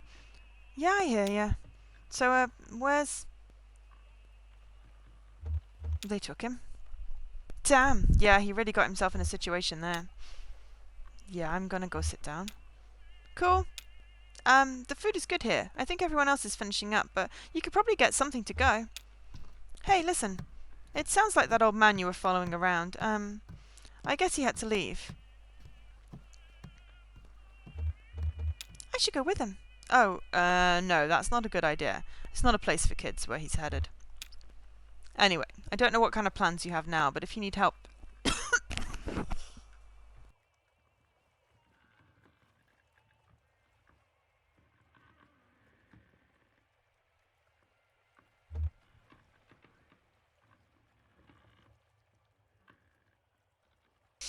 Just choking on nothing. Anyway, I don't know what kind of plans you have now, but if you need help figuring out your next move, you can always talk to me and Miss Junebug. I wanted to make sure you knew that. Could I keep going with you? Hey, I've got no objection. We have a pretty ad hoc thing going on, me and Junebug. I'd have to talk to her, but I bet you're welcome to tag along for a while if you're into it. Hey, maybe we still have time to poke around this place a little. They have some pretty wild stuff in here.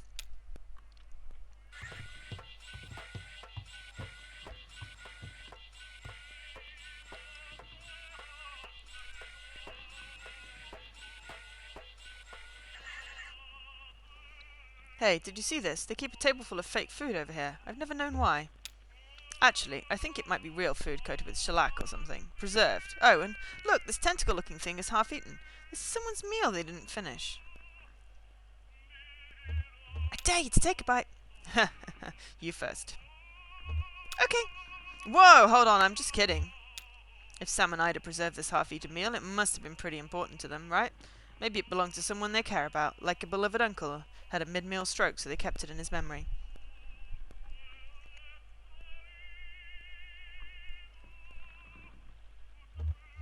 Yeah, like those sunflower seeds my folks left behind. Oh, I'm sure your folks are fine, though. Are you worried about them?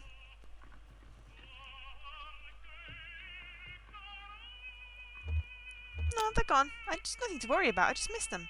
Okay, well, I don't know what the deal is with this table, but sometimes people do weird stuff because they miss someone.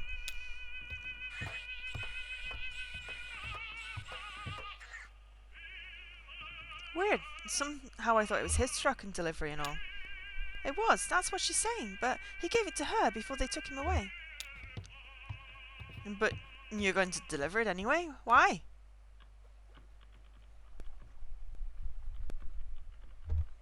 It's on my way. Okay, right, you were saying? The TV station is up there somewhere. But it's all furniture or something, right? Can you lift all that by yourself? Johnny and I will help you unload when we get there. We've got no one else to be. Lift with your legs, Cricket. Yes, ma'am.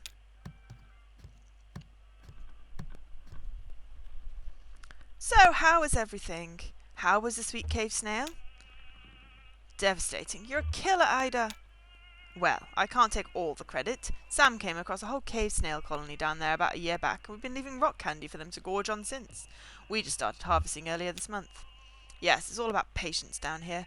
Everything grows more slowly in the dark. There's a fish in Lake Lethe that lives to be 200 years old, and its flavour profile only develops at about 75. I've got a pot of bones in there that's been stewing for at least a week. I don't even remember why I put them on. Come to think of it, I don't even remember what kind of bones they are. Oh, we need one for the road. Clara said she wanted, something primordial, she said? What does that mean? Kate reviews the menu.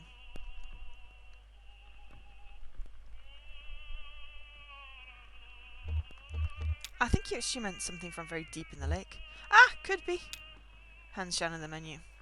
Here, you pick. I'm not good at this. Shannon inspects the menu. She'll have...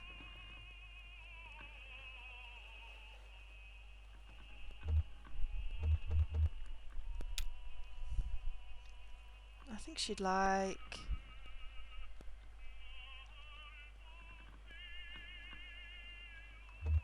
aged blind cave fish and a small salad. Good choice, your friend will love it. I'll have that right out, sweetie. Ezra leans over the table and carefully examines the preserved food and drink.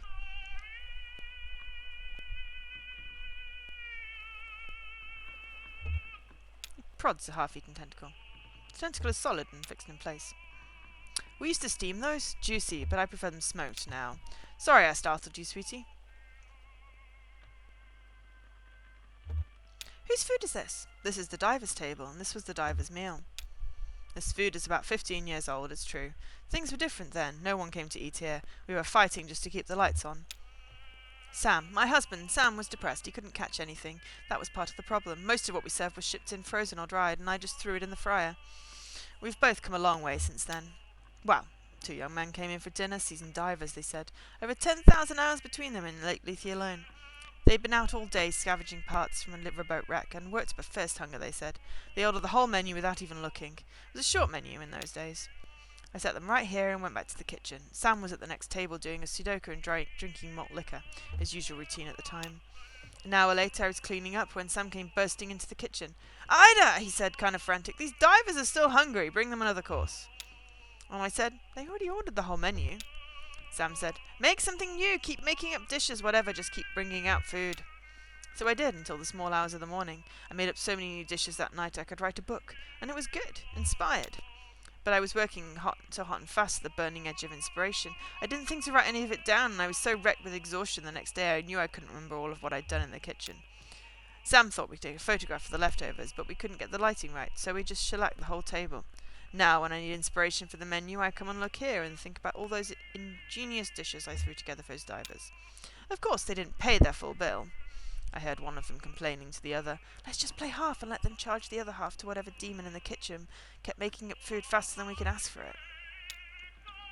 But it all worked out. Things have turned around really since then. This place is actually pretty popular now. The success in our expanded menu inspired Sam too. He started bringing back the most magnificent ingredients from his nightly dives. I'd better get to work. Stay right here, sweetie, and I'll bring you a treat on my way back out.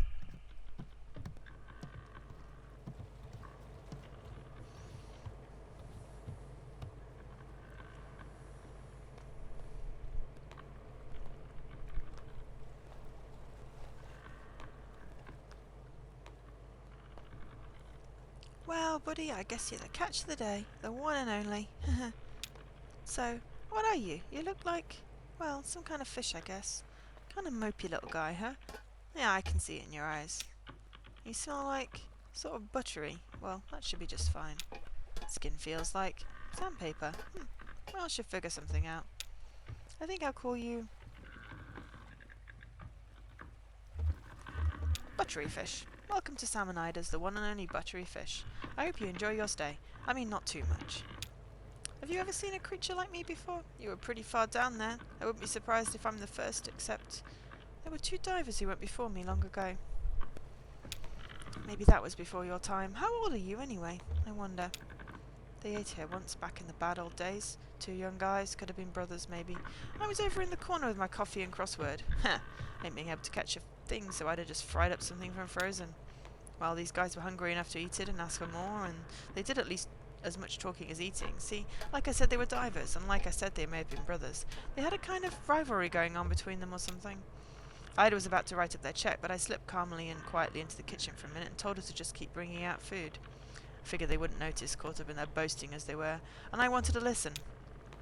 They went back and forth for hours about all the deep and dangerous dives they'd been on, new tunnels they discovered, all the weird creatures they'd encountered at the weirdest depth of Lake Lethe. It was like a dance. No, like a boxing match. Each story went deeper than the last. And I listened to every word of it, memorised every description of every tunnel and diving route they'd discovered. That's my map now, you see. For 15 years I've been using routes these 2 divers discussed right there at that table. Yeah, I could write a guidebook to the depths of this lake, but I don't dare. Someone would steal my good diving spots, and then where would we be?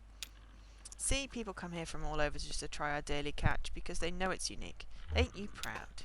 Since I can't write any of it down, I just preserve that table where they had their meal so I can look at it to jog my memory, like with the eating pickled crab when they talked about that shipwreck full of salamanders. Pretty clever, huh? It's my own secret code. Well, I'll be straight with you, buttery fish. There is one feature of this arrangement that I find unsettling. In fact, I lose a decent amount of sleep over it. I told you those boys were competing, right? One up eating each other. I mean, each getting wilder and more adventurous as they traded tales. Well, I navigate mostly in the dark down there, just going by touch and a kind of mental picture I construct from their detailed boasts, and every time I explore a new diving spot from their recollections, I have to weigh it all against the risk that I'm heading right into a dangerous falsehood. One of those men could have felt for a moment like he was losing some ground in their little jewel, so he could slip a fake one in there. Maybe told a fib about some dive he went on and found a colony of blind shrimp living in a discarded refrigerator. And when I get down there, my diving bell cracks open on a sharp rock where he said that fridge would be. And that's the end of Salmonida's. Salmonida's. To be honest, that possibility puts the fear of death in me every time I touch water.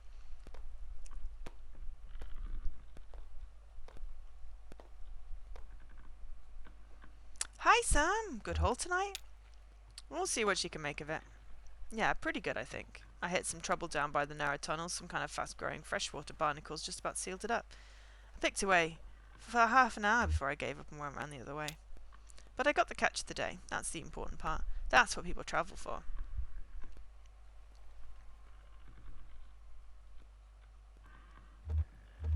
Pretty cold here for diving, right? The cold I can handle. I've got an oil heater in the diving bell, and if it's really bad I might take a nip of something here and there. Will you stay for a drink? I've got a dark rum that goes well with coffee. I think we're about to leave, but thanks. Just passing through. Hey, aren't we all? Oh, she's got your food ready. You will enjoy your meal, alright?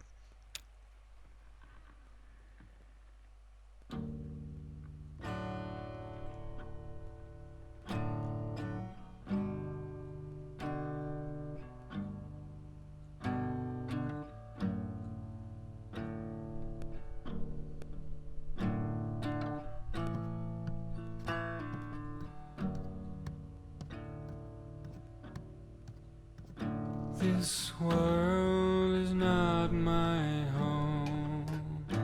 I'm just passing through.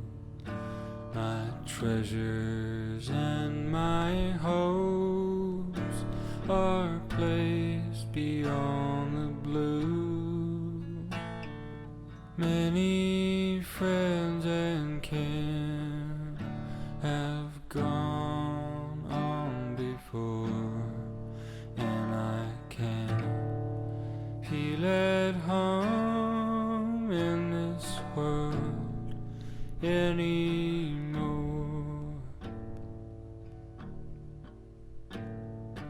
Oh Lord, you know I have no friend like you.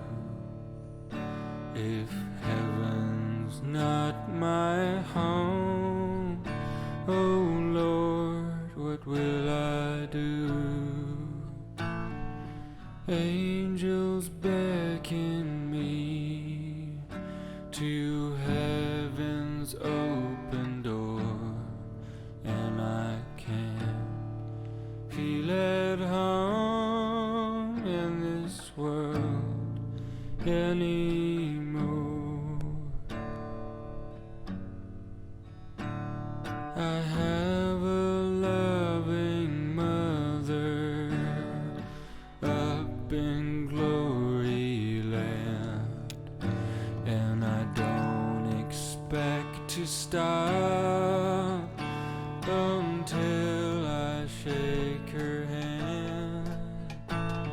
She's waiting now for me in heaven's open door, and I can't feel at home in this world anymore.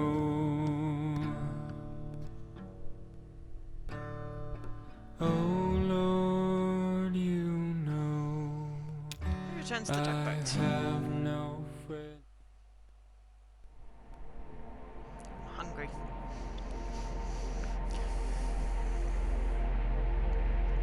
Don't know how close I am to the end.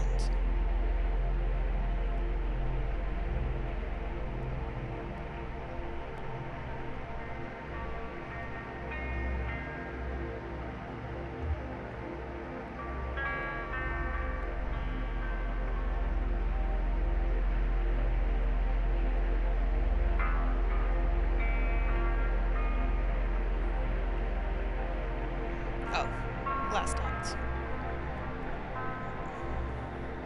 See that? Just looks like a swirling mass of garbage, doesn't it? Well, that's what it is. I don't know why trash seems to collect right there, all of the spots on the lake. It's always been that way. Everyone just navigates around it like it was an island or something.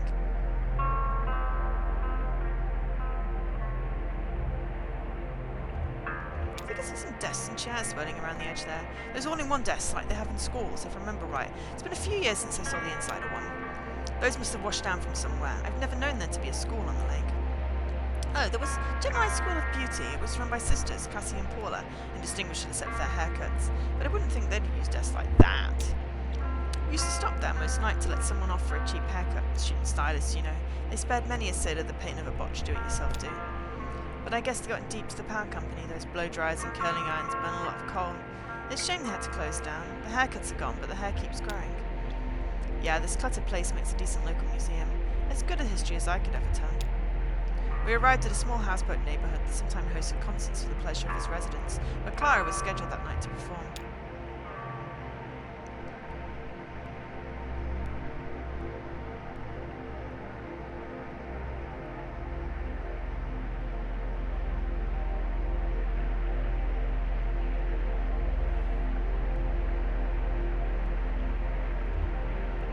Ezra stayed on the tugboat to help Clara with her performance.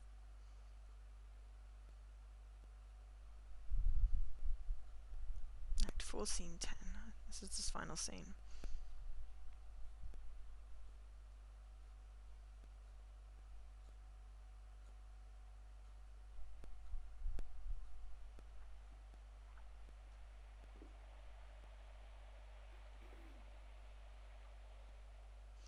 That's a very special tape player you have there. It can play forwards or backwards, so fast.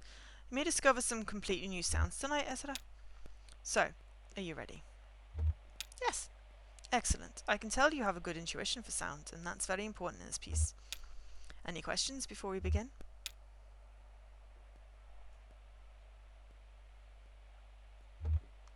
Let's just go with nope. Alright, let's begin.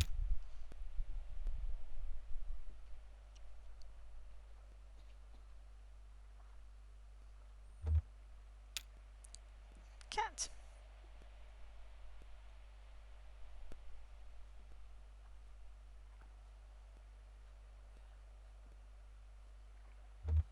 You place the tape backwards very slowly.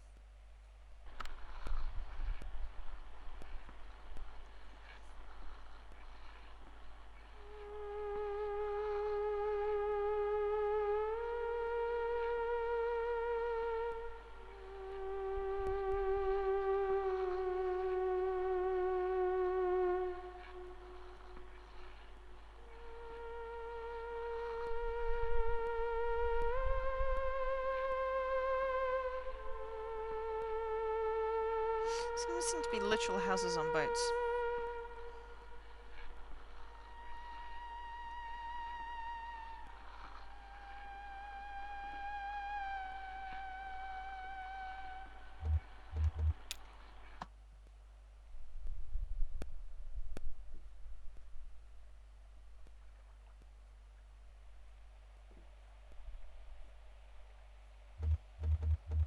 Volume knob.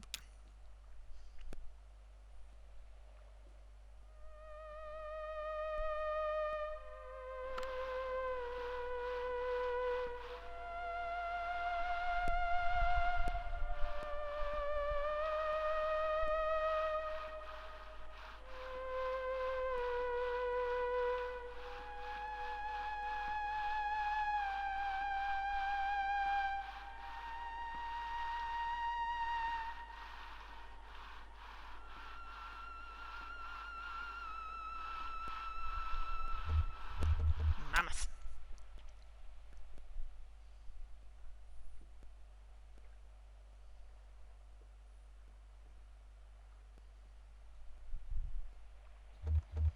Slowly and speed up.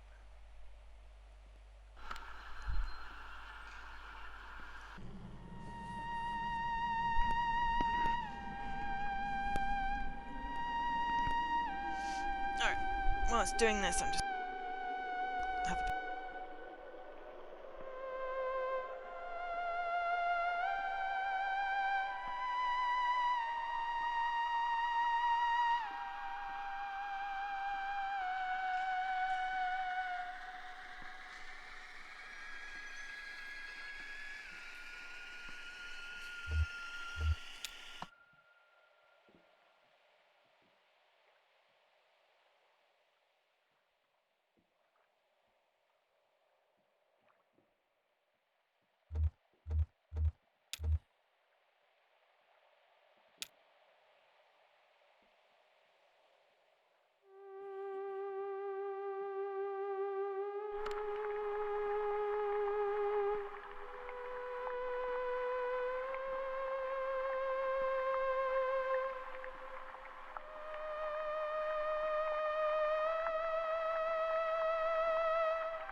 Thank you, Ezra.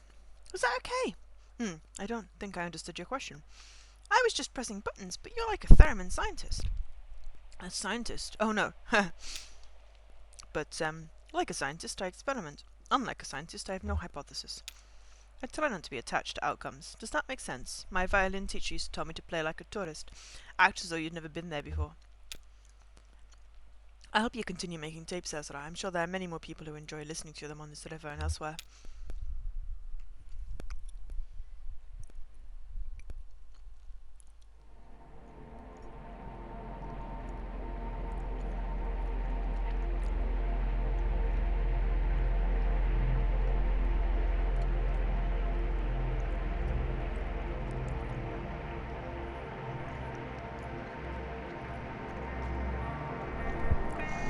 I met a photographer once. I mean, one in particular. She even took my portrait. I can't imagine why. She said it would immortalize me. That was a metaphor, of course. She meant I'd never be forgotten. She was disembarking not far from here, actually. The film fell out of her bag and was borne away by the current. I was working on deck at the time. She shot me a sad, apologetic glance, but I wasn't bothered. It's no shame to be forgotten.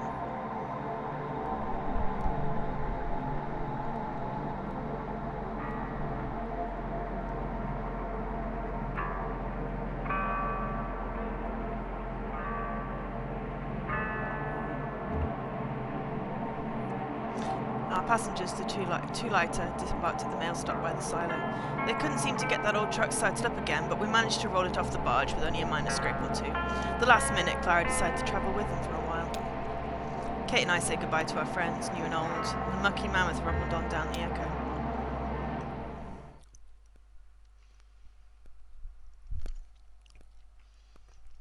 Oh. Hang on, did we skip a scene? Or did I just not count a thing? Silo of Late Reflections.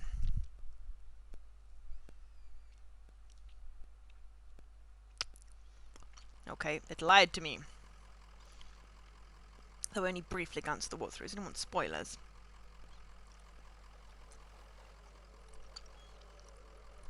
What's this place like? Dogwood Drive. It's in a small town, or... I really don't know. Ah, I've got the manifest the old man had in his truck here. Lizette's Antiques.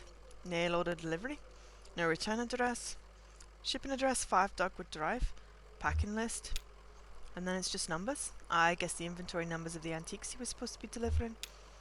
Anyway, I'm glad you're coming with us. Yes, I'm always eager to see more of the country, and I enjoy the company. I would have to find a bus or a train to get on Nashville by evening. Well, they have buses everywhere, right? Well, hey, I could drive you to Nashville.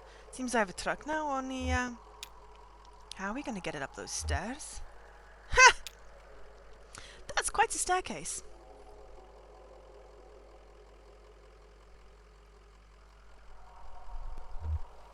Is there another route, a tunnel or something? No way out but up. I guess we could wait for the mammoth to come back and take us a little further down, but that won't be until late afternoon. Looks like we're making the rest of this trip on foot.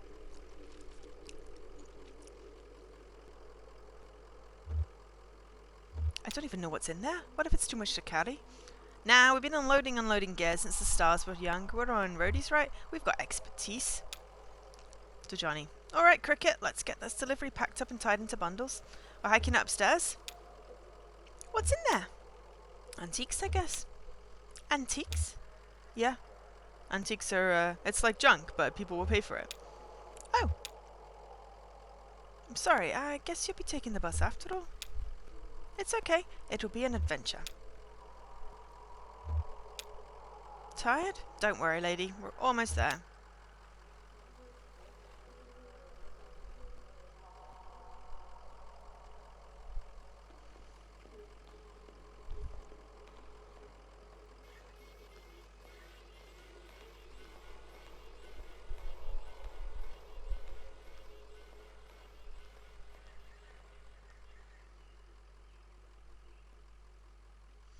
Morning bird songs.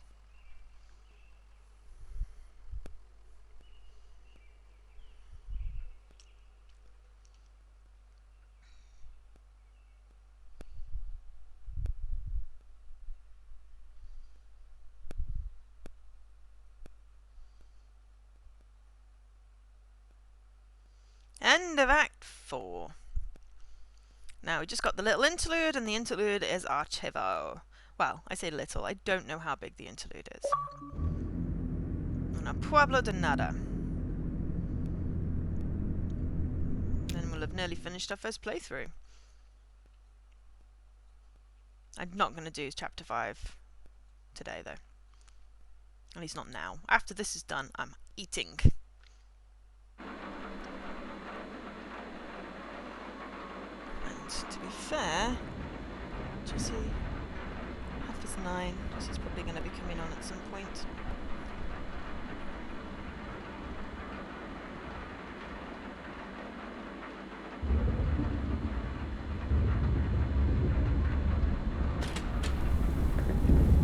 Intense storm noises!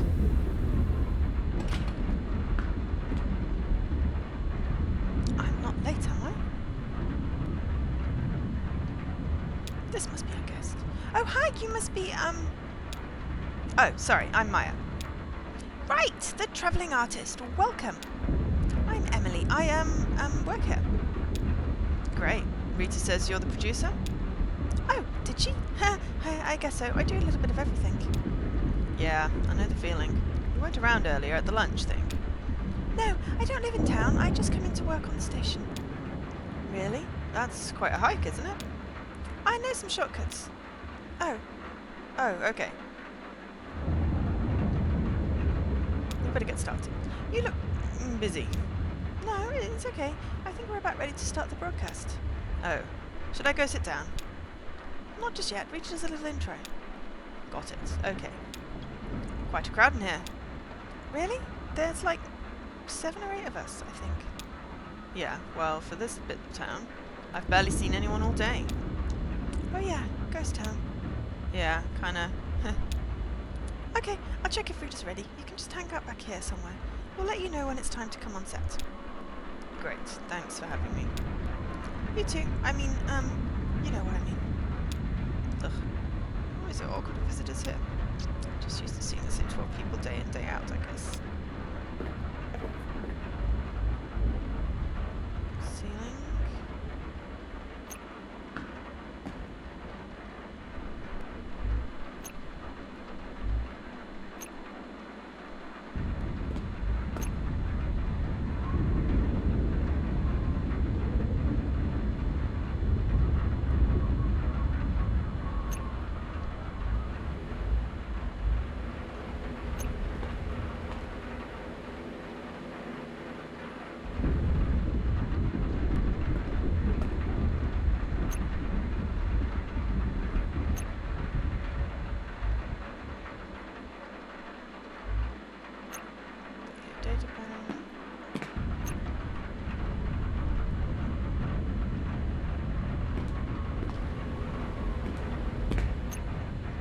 Okay, ready when you are. How does it look outside? Gross. Yeah, well, I'm not surprised. Saturn is in retrograde. What does that even mean? Yeah. Think it'll let up? I guess we'll see what Elmo says. Maple tomatoes. Okay, in 3, 2. Hi, it's Rita. This is your evening broadcast 8192. Wow, it's really raining out there. Damn, I can hear it from in here. We have a few leaks, put some pots and bowls underneath them. Thanks, Ron, for lending us your extra pots and bowls. I hope you had a good day despite the weather, although it was a really nice earlier ride. I had a good day today. I met a new friend. She's going to join us in about a minute or two. Maybe you saw her earlier around lunch, or if you didn't meet her then, you'll meet her in a minute. Or if you met her already but you still want to hang out, I'm sure there's plenty we can talk about. Wow, so this is 8192, is that right, Emily? What is she talking about? That's a lot of broadcasts. I came in around the 5s, so I've only been around for half of them. Back then in the 5s, let's see, we had I Did Not Noise, and then we had the Swap Show, and the Bird Show, and the people were just coming in and dropping off tapes all the time, and now, well, it's just the evening broadcast. But it's not, like, I'm not saying we're in decline or anything like that. I love the evening broadcast. I think it was the first show we had on here. the first show not produced by the power company. It was the first community show, yeah.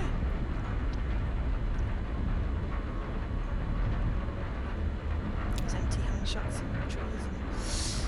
Before that, it was just security footage from the woods. Yeah, so it's the span of the station.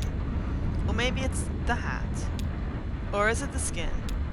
What part of the WEVP body do you think this is? Why don't you come on by and tell us about it? We're going to be here for another 30 minutes or so. Or if you don't want to brave the storm, you can always give us a call. Same number as always. 270-216-5556.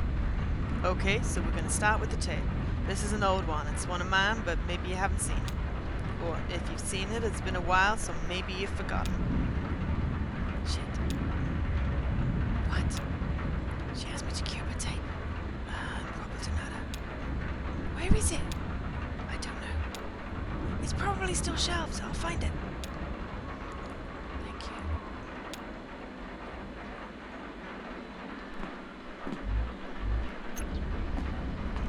Probably another.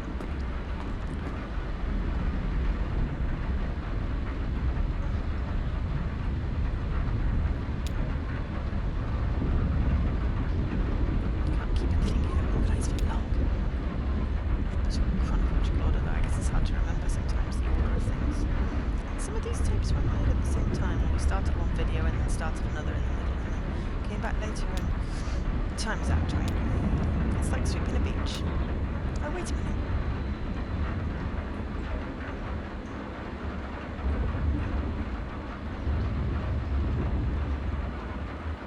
Something fell behind a shelf here.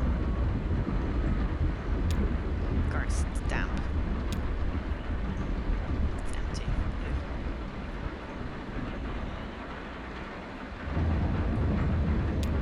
I've borrowed it for screenings, so probably the others. Here, Connie Amory framed, Bearworth Studios, Death of an Airfield, and Warboats and nada. Aha! What you will do without me?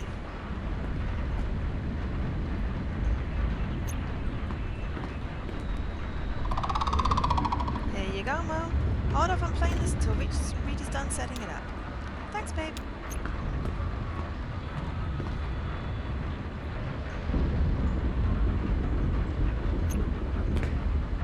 Some people lived here a long time ago, before the company town, before the airstrip, like over 100 years ago. Okay, so I hope you enjoy it. Ready, Emily?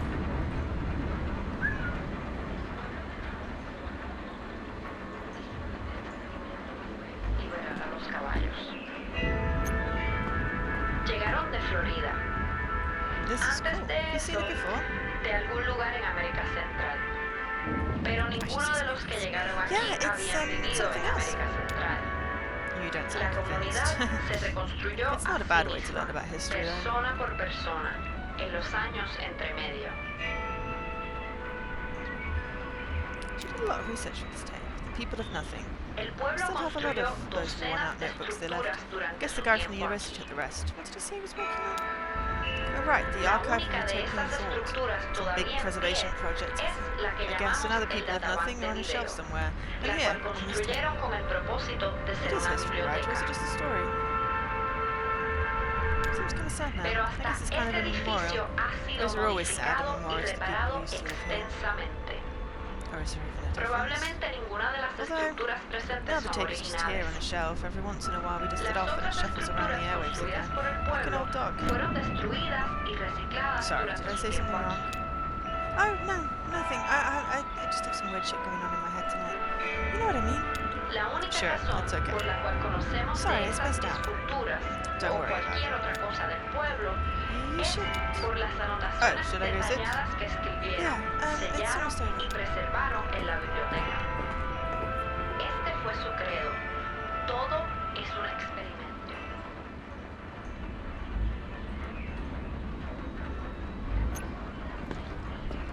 So, where are you staying tonight? Here in town. Oh, good. Yeah.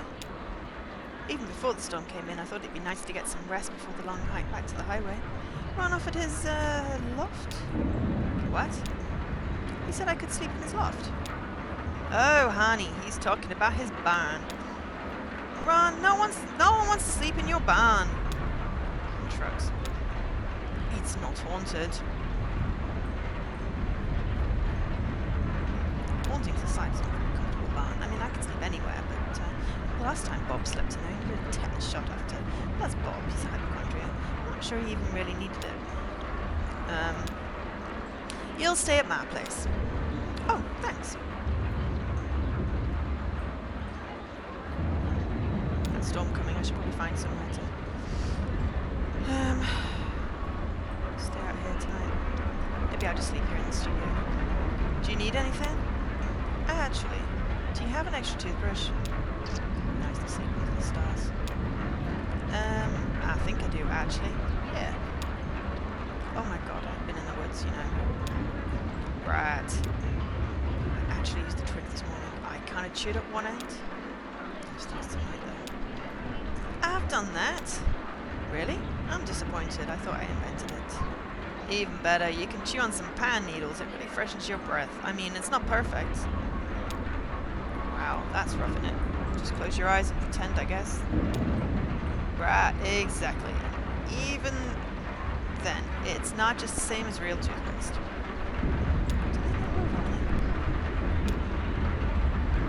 Oh, okay. So I hope you enjoyed that video. Like I said, that was from it's several years old. I can't remember exactly. I enjoyed it very much. Oh, thank you, man. What's next? What's upon the table? Oh, okay, you good? Poor Cuda. I'm gonna check on the boys. What the hell are they doing?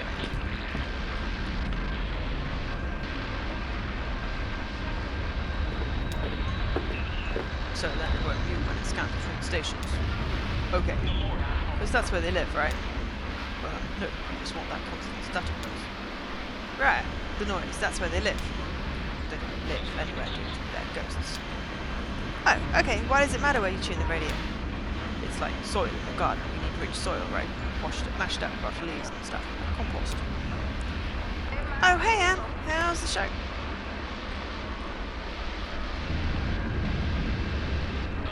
Banner's must have his beard. Oh, you know, it's a piece of food. I'm just gonna get some beef. Pretty good progress on the ghost box. We did it on purpose, like a beard leaf garland. It's one little accent leaf. Scans constantly. I should tell him. And play it back later. Hey, you've got something in your beard. Nah.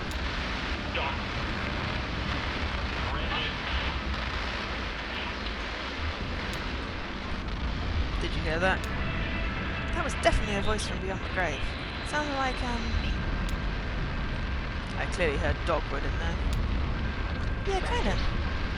More like frogwood to me. What the heck is frogwood? Man, I don't tell the ghost what to say. You hear that, Emily?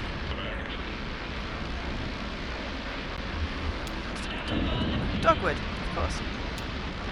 I guess it doesn't matter, the ghost voices don't really come out until you play back the recording later. Even existing recordings, like a copy without original. Mirror reflecting in something that's not in the room. Eerie. Like the mounds. The Boreal Mounds here in town. I think they're haunted. No. Or, sure, probably, but I meant they're like the reflection. The people who made them lived hundreds of years ago. That whole society is long gone, and now we just have those lingering echoes, without any trace of context. Yeah, that was kind of eerie. So the ghosts speak, we can't hear it, but the tape recorder can hear it. Is that right? I don't know. Sometimes I think it's more like the recording itself is a ghost. Like, that's what the ghosts are, recordings of events that didn't happen. Like, someone keeps leaving new marks after it's gone, false memories.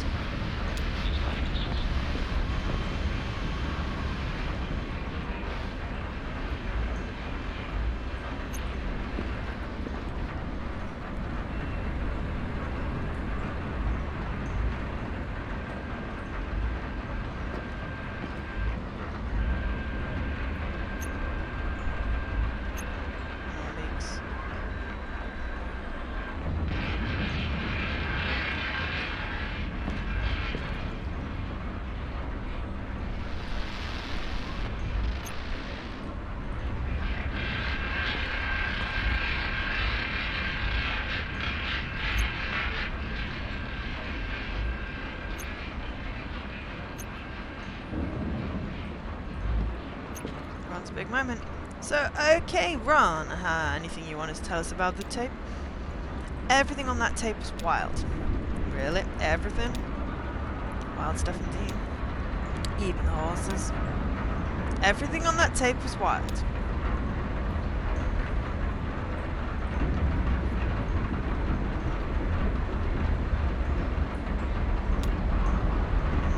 Some forged folk tapes at the yard sale once.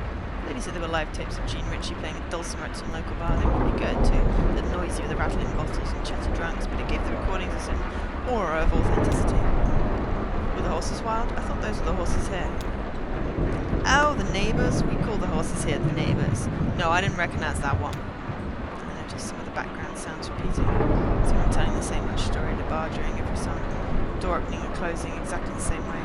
The lady who sold me the tape said she'd owned the bar sounds artificially. She recorded the music herself in her bedroom and put Richie's name on it. I don't think there are any wild horses anymore. Really? How could that be? Oh, well, they've all been domesticated. Are the neighbours domesticated? We don't own them. No, they're, feral. The tapes live permanently in my truck. Over the years, they've become my favourite Richie recordings. Oh, right, in your documentary you said that the people who used to live here had freed their horses. Exactly, but you can free your pet cat, but it won't turn back into a panther. Right. It's kind of a haunting kind of ghost, like Ben was saying. But everything is a ghost around here these days. It's a ghost town with people still living in it. There's no reason.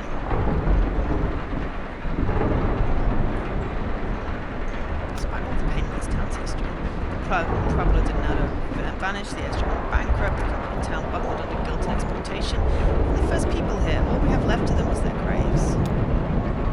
What about the docks? Yeah, wrong. Was the dock wild? Everything on that tape was wild.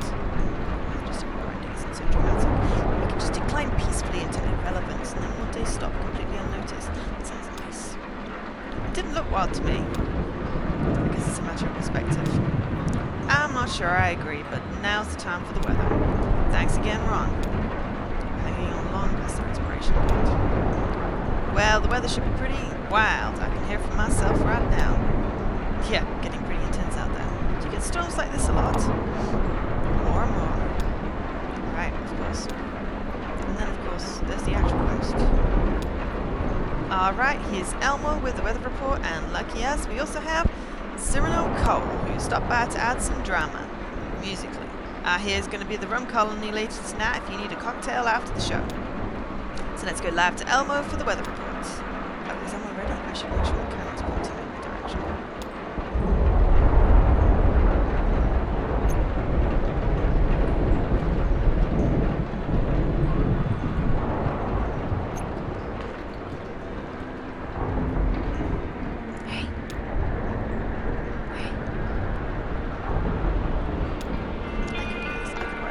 Slides and kind of performantly project them. Not the psychedelic liquid light stuff necessarily, but where'd you get your supplies, Elmo? Ben has a guy in there. Oh wait, you mean the projection stuff? I mail ordered these candle dyes. Yeah, the stuff is just mineral oil. Where'd you get this drugstore? Projector, somebody just left it here, man. Incredible. Actually, it was that girl who does the pirate video stuff, you know? Jamming our signal. Weaver! Yeah, our resident ghost. Ghost, huh? You really think she's dead? Does it matter? Of course it matters. You can't leave a ghost behind until you die, right? Well, that's one way to do it. Have you ever missed someone so bad you felt like they were haunting you? You've been in a relationship with someone where it feels like their ex-lover is poison? I see what you mean. Hey, you think she'll get us tonight? It's about time, right? He's right, how about you? Plus, Saturn's in retrograde. So I hear. Not that she keeps a strict schedule, but it's never longer than a month or two between. Oh, what does Mimi call them? I know they're bad for the general vibe around here, but can I be honest? I kinda like it when she busts in and takes over our signal. It's like a log falling on the road, reminds you that it all used to be trees. Interventions, that's what we use it.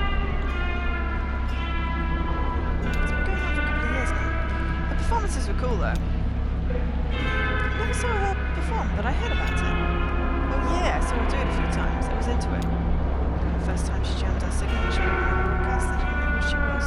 She'd already disappeared when I came in and took her for a hot job. She did lectures, right? Yeah, you could say that. I thought of them as storytelling sessions. She talked for hours and shuffled through slide after slide, shapes and numbers, weird constellations. Who knew what any of it meant? Everyone was so excited and confused and scared, a little on the defensive. They still are. And this was her projector? Right. I don't know where she got it though. It still works really well. I got a spare bulb at a resale shop, but I haven't had to use it yet. Strange. Never think of what she's doing this whole story, really. Sounds like Elmo has the same impression. The oil painting thing reminds me of the Diavecchi games. What happened to the rest of her stuff? I bet her slides are still here in the studio, maybe with the posters. Sherry has all of Weaver's old notebooks, I know that. She keeps them in her archive, the big blue filing cabinet. Are the daisies painted on? Yeah. Anyway, the real hard part is to find those two pieces of glass. They have to be paired very precisely. I had to get these from the clock store over there in Glasgow. That's where they came from, clock faces. Thanks for the tips, dude. Anytime, dude.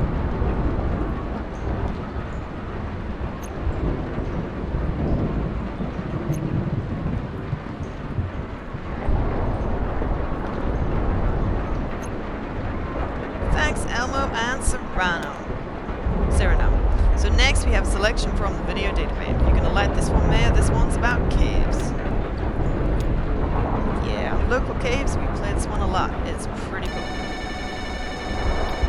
Oh, but we have a phone call. Should we get it now or should we wait? We'll get it now. Okay.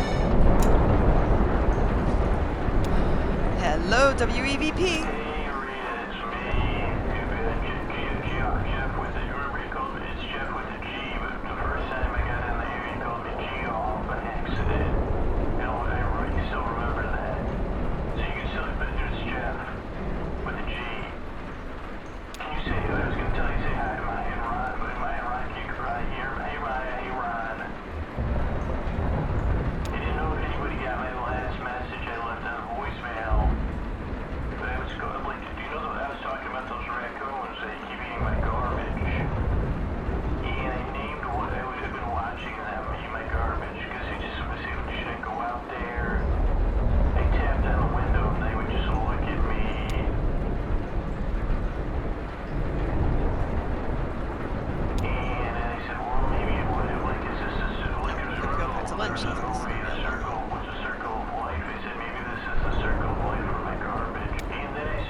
Runs asleep. My ear's falling asleep.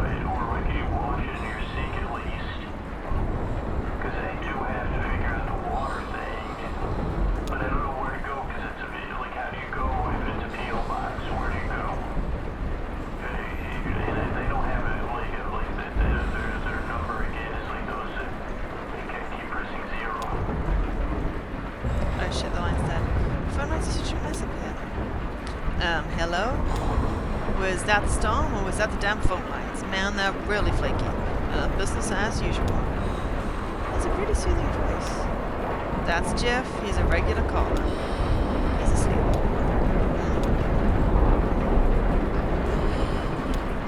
Oh, well, let him sleep. Okay, well, let's play the tape. This is Cave Art. It's a classic around here. I'm excited.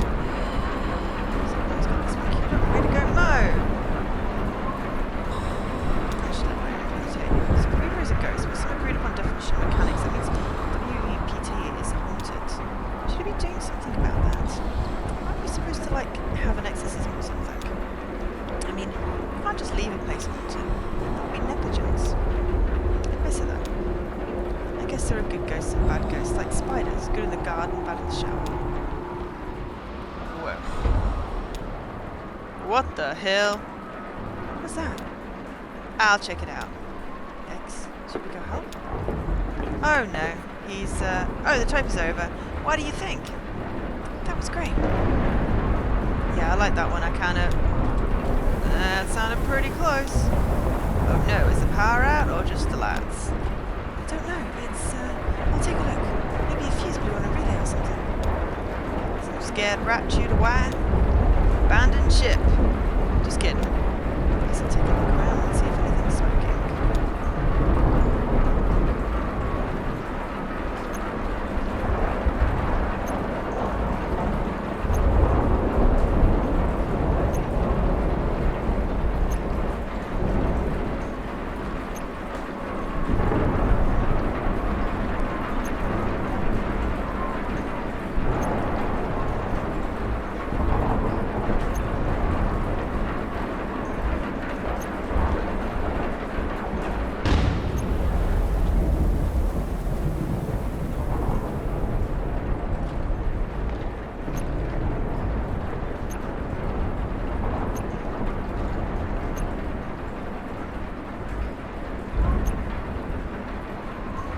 Trouble with? Oh, I spoke too soon. I thought your power was out. Yeah, it just came back on. Weird. Good though. You made it in the storm. Oh, I'd never missed the evening broadcast. To be honest, it's the only time I get to share my work.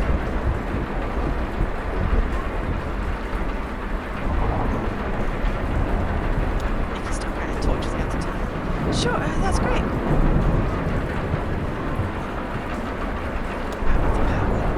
Weird, right?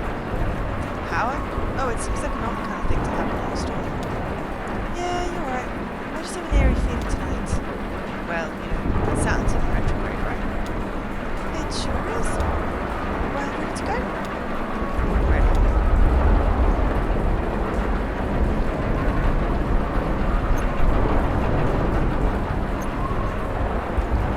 It's going to collapse at some point.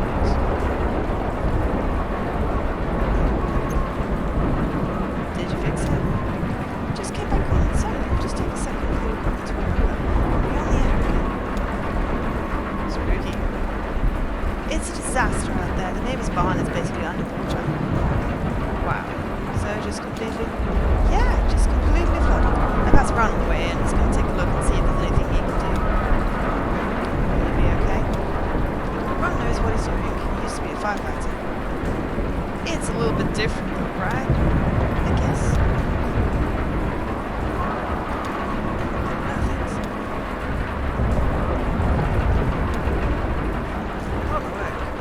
Flooding in there! Oh good. Nikki reads some poetry. That's a weekly feature of our podcast. Oh great, I look forward to hearing it. Yeah, I just hope we can keep going. We lost power a little while before, right? Let's get started then.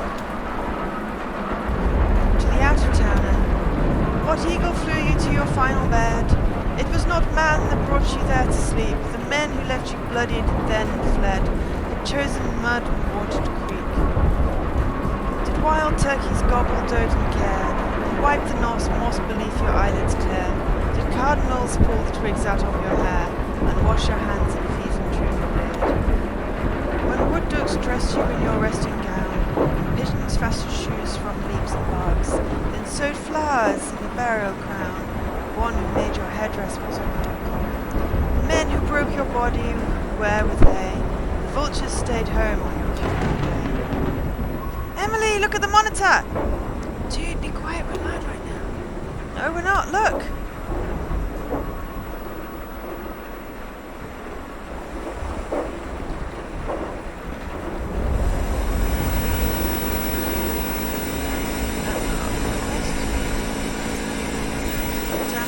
Elmer was right. What's wrong? It's her, Weaver. Ah, really? It's Nat? Sorry about this, man. What's going on? Local prankster. She jams our signal every once in a while whenever the stars align. Prankster. Damn. So, what do you do about it? Just wait until she's done. You've been able to stop her from jamming us. We don't even know how she does it. She'll be back on in a minute though, don't worry. Storm intensifies outside.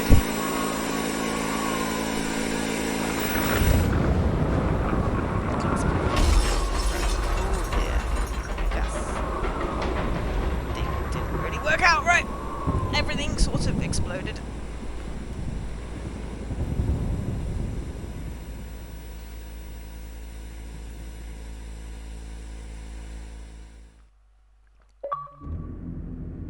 And there we go.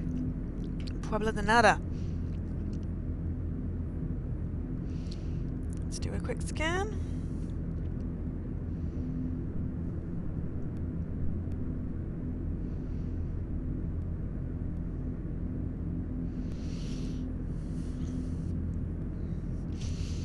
For anyone following along, here we go.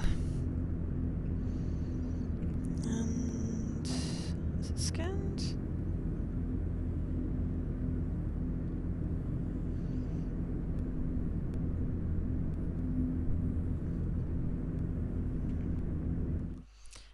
And we have a miss. So that rules out there. Interesting. That doesn't leave many places, does it? C3, F4, or it could be some alongy ones, so maybe I'll try C5 next?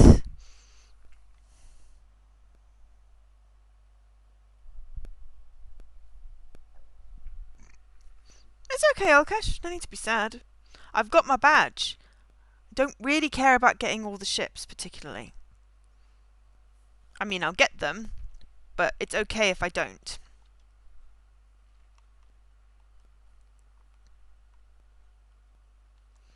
Right, close that.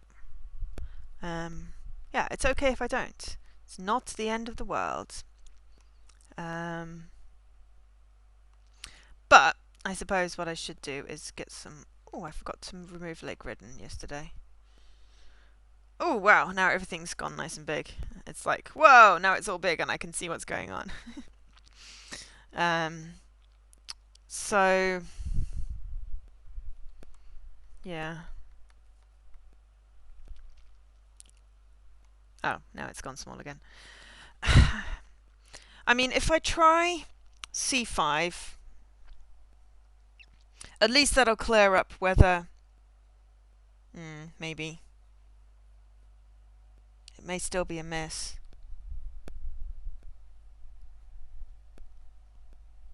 But then I could always do E5, which I think I've got unlocked. Just got to find the Sphinx. But anyway, it's lunchtime. Well, it's way past lunchtime.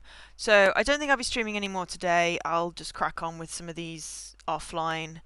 And if it looks like any of them are good streaming material, I will save.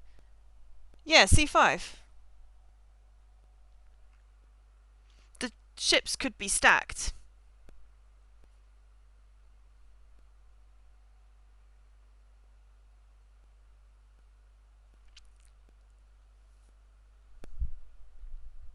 They could be stacked, or I could need to do Final Fantasy.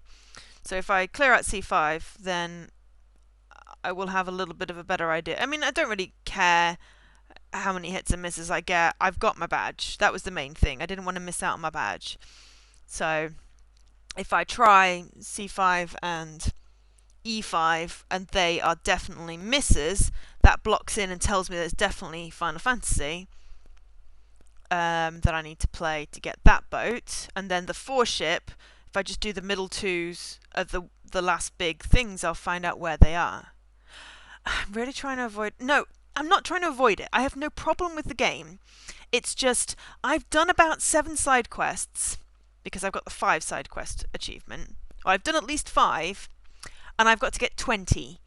And there's going to be... I'm going to have to unlock more of the story, and the last time I did it, I was just grinding out coins for a Game Pass quest, I believe. And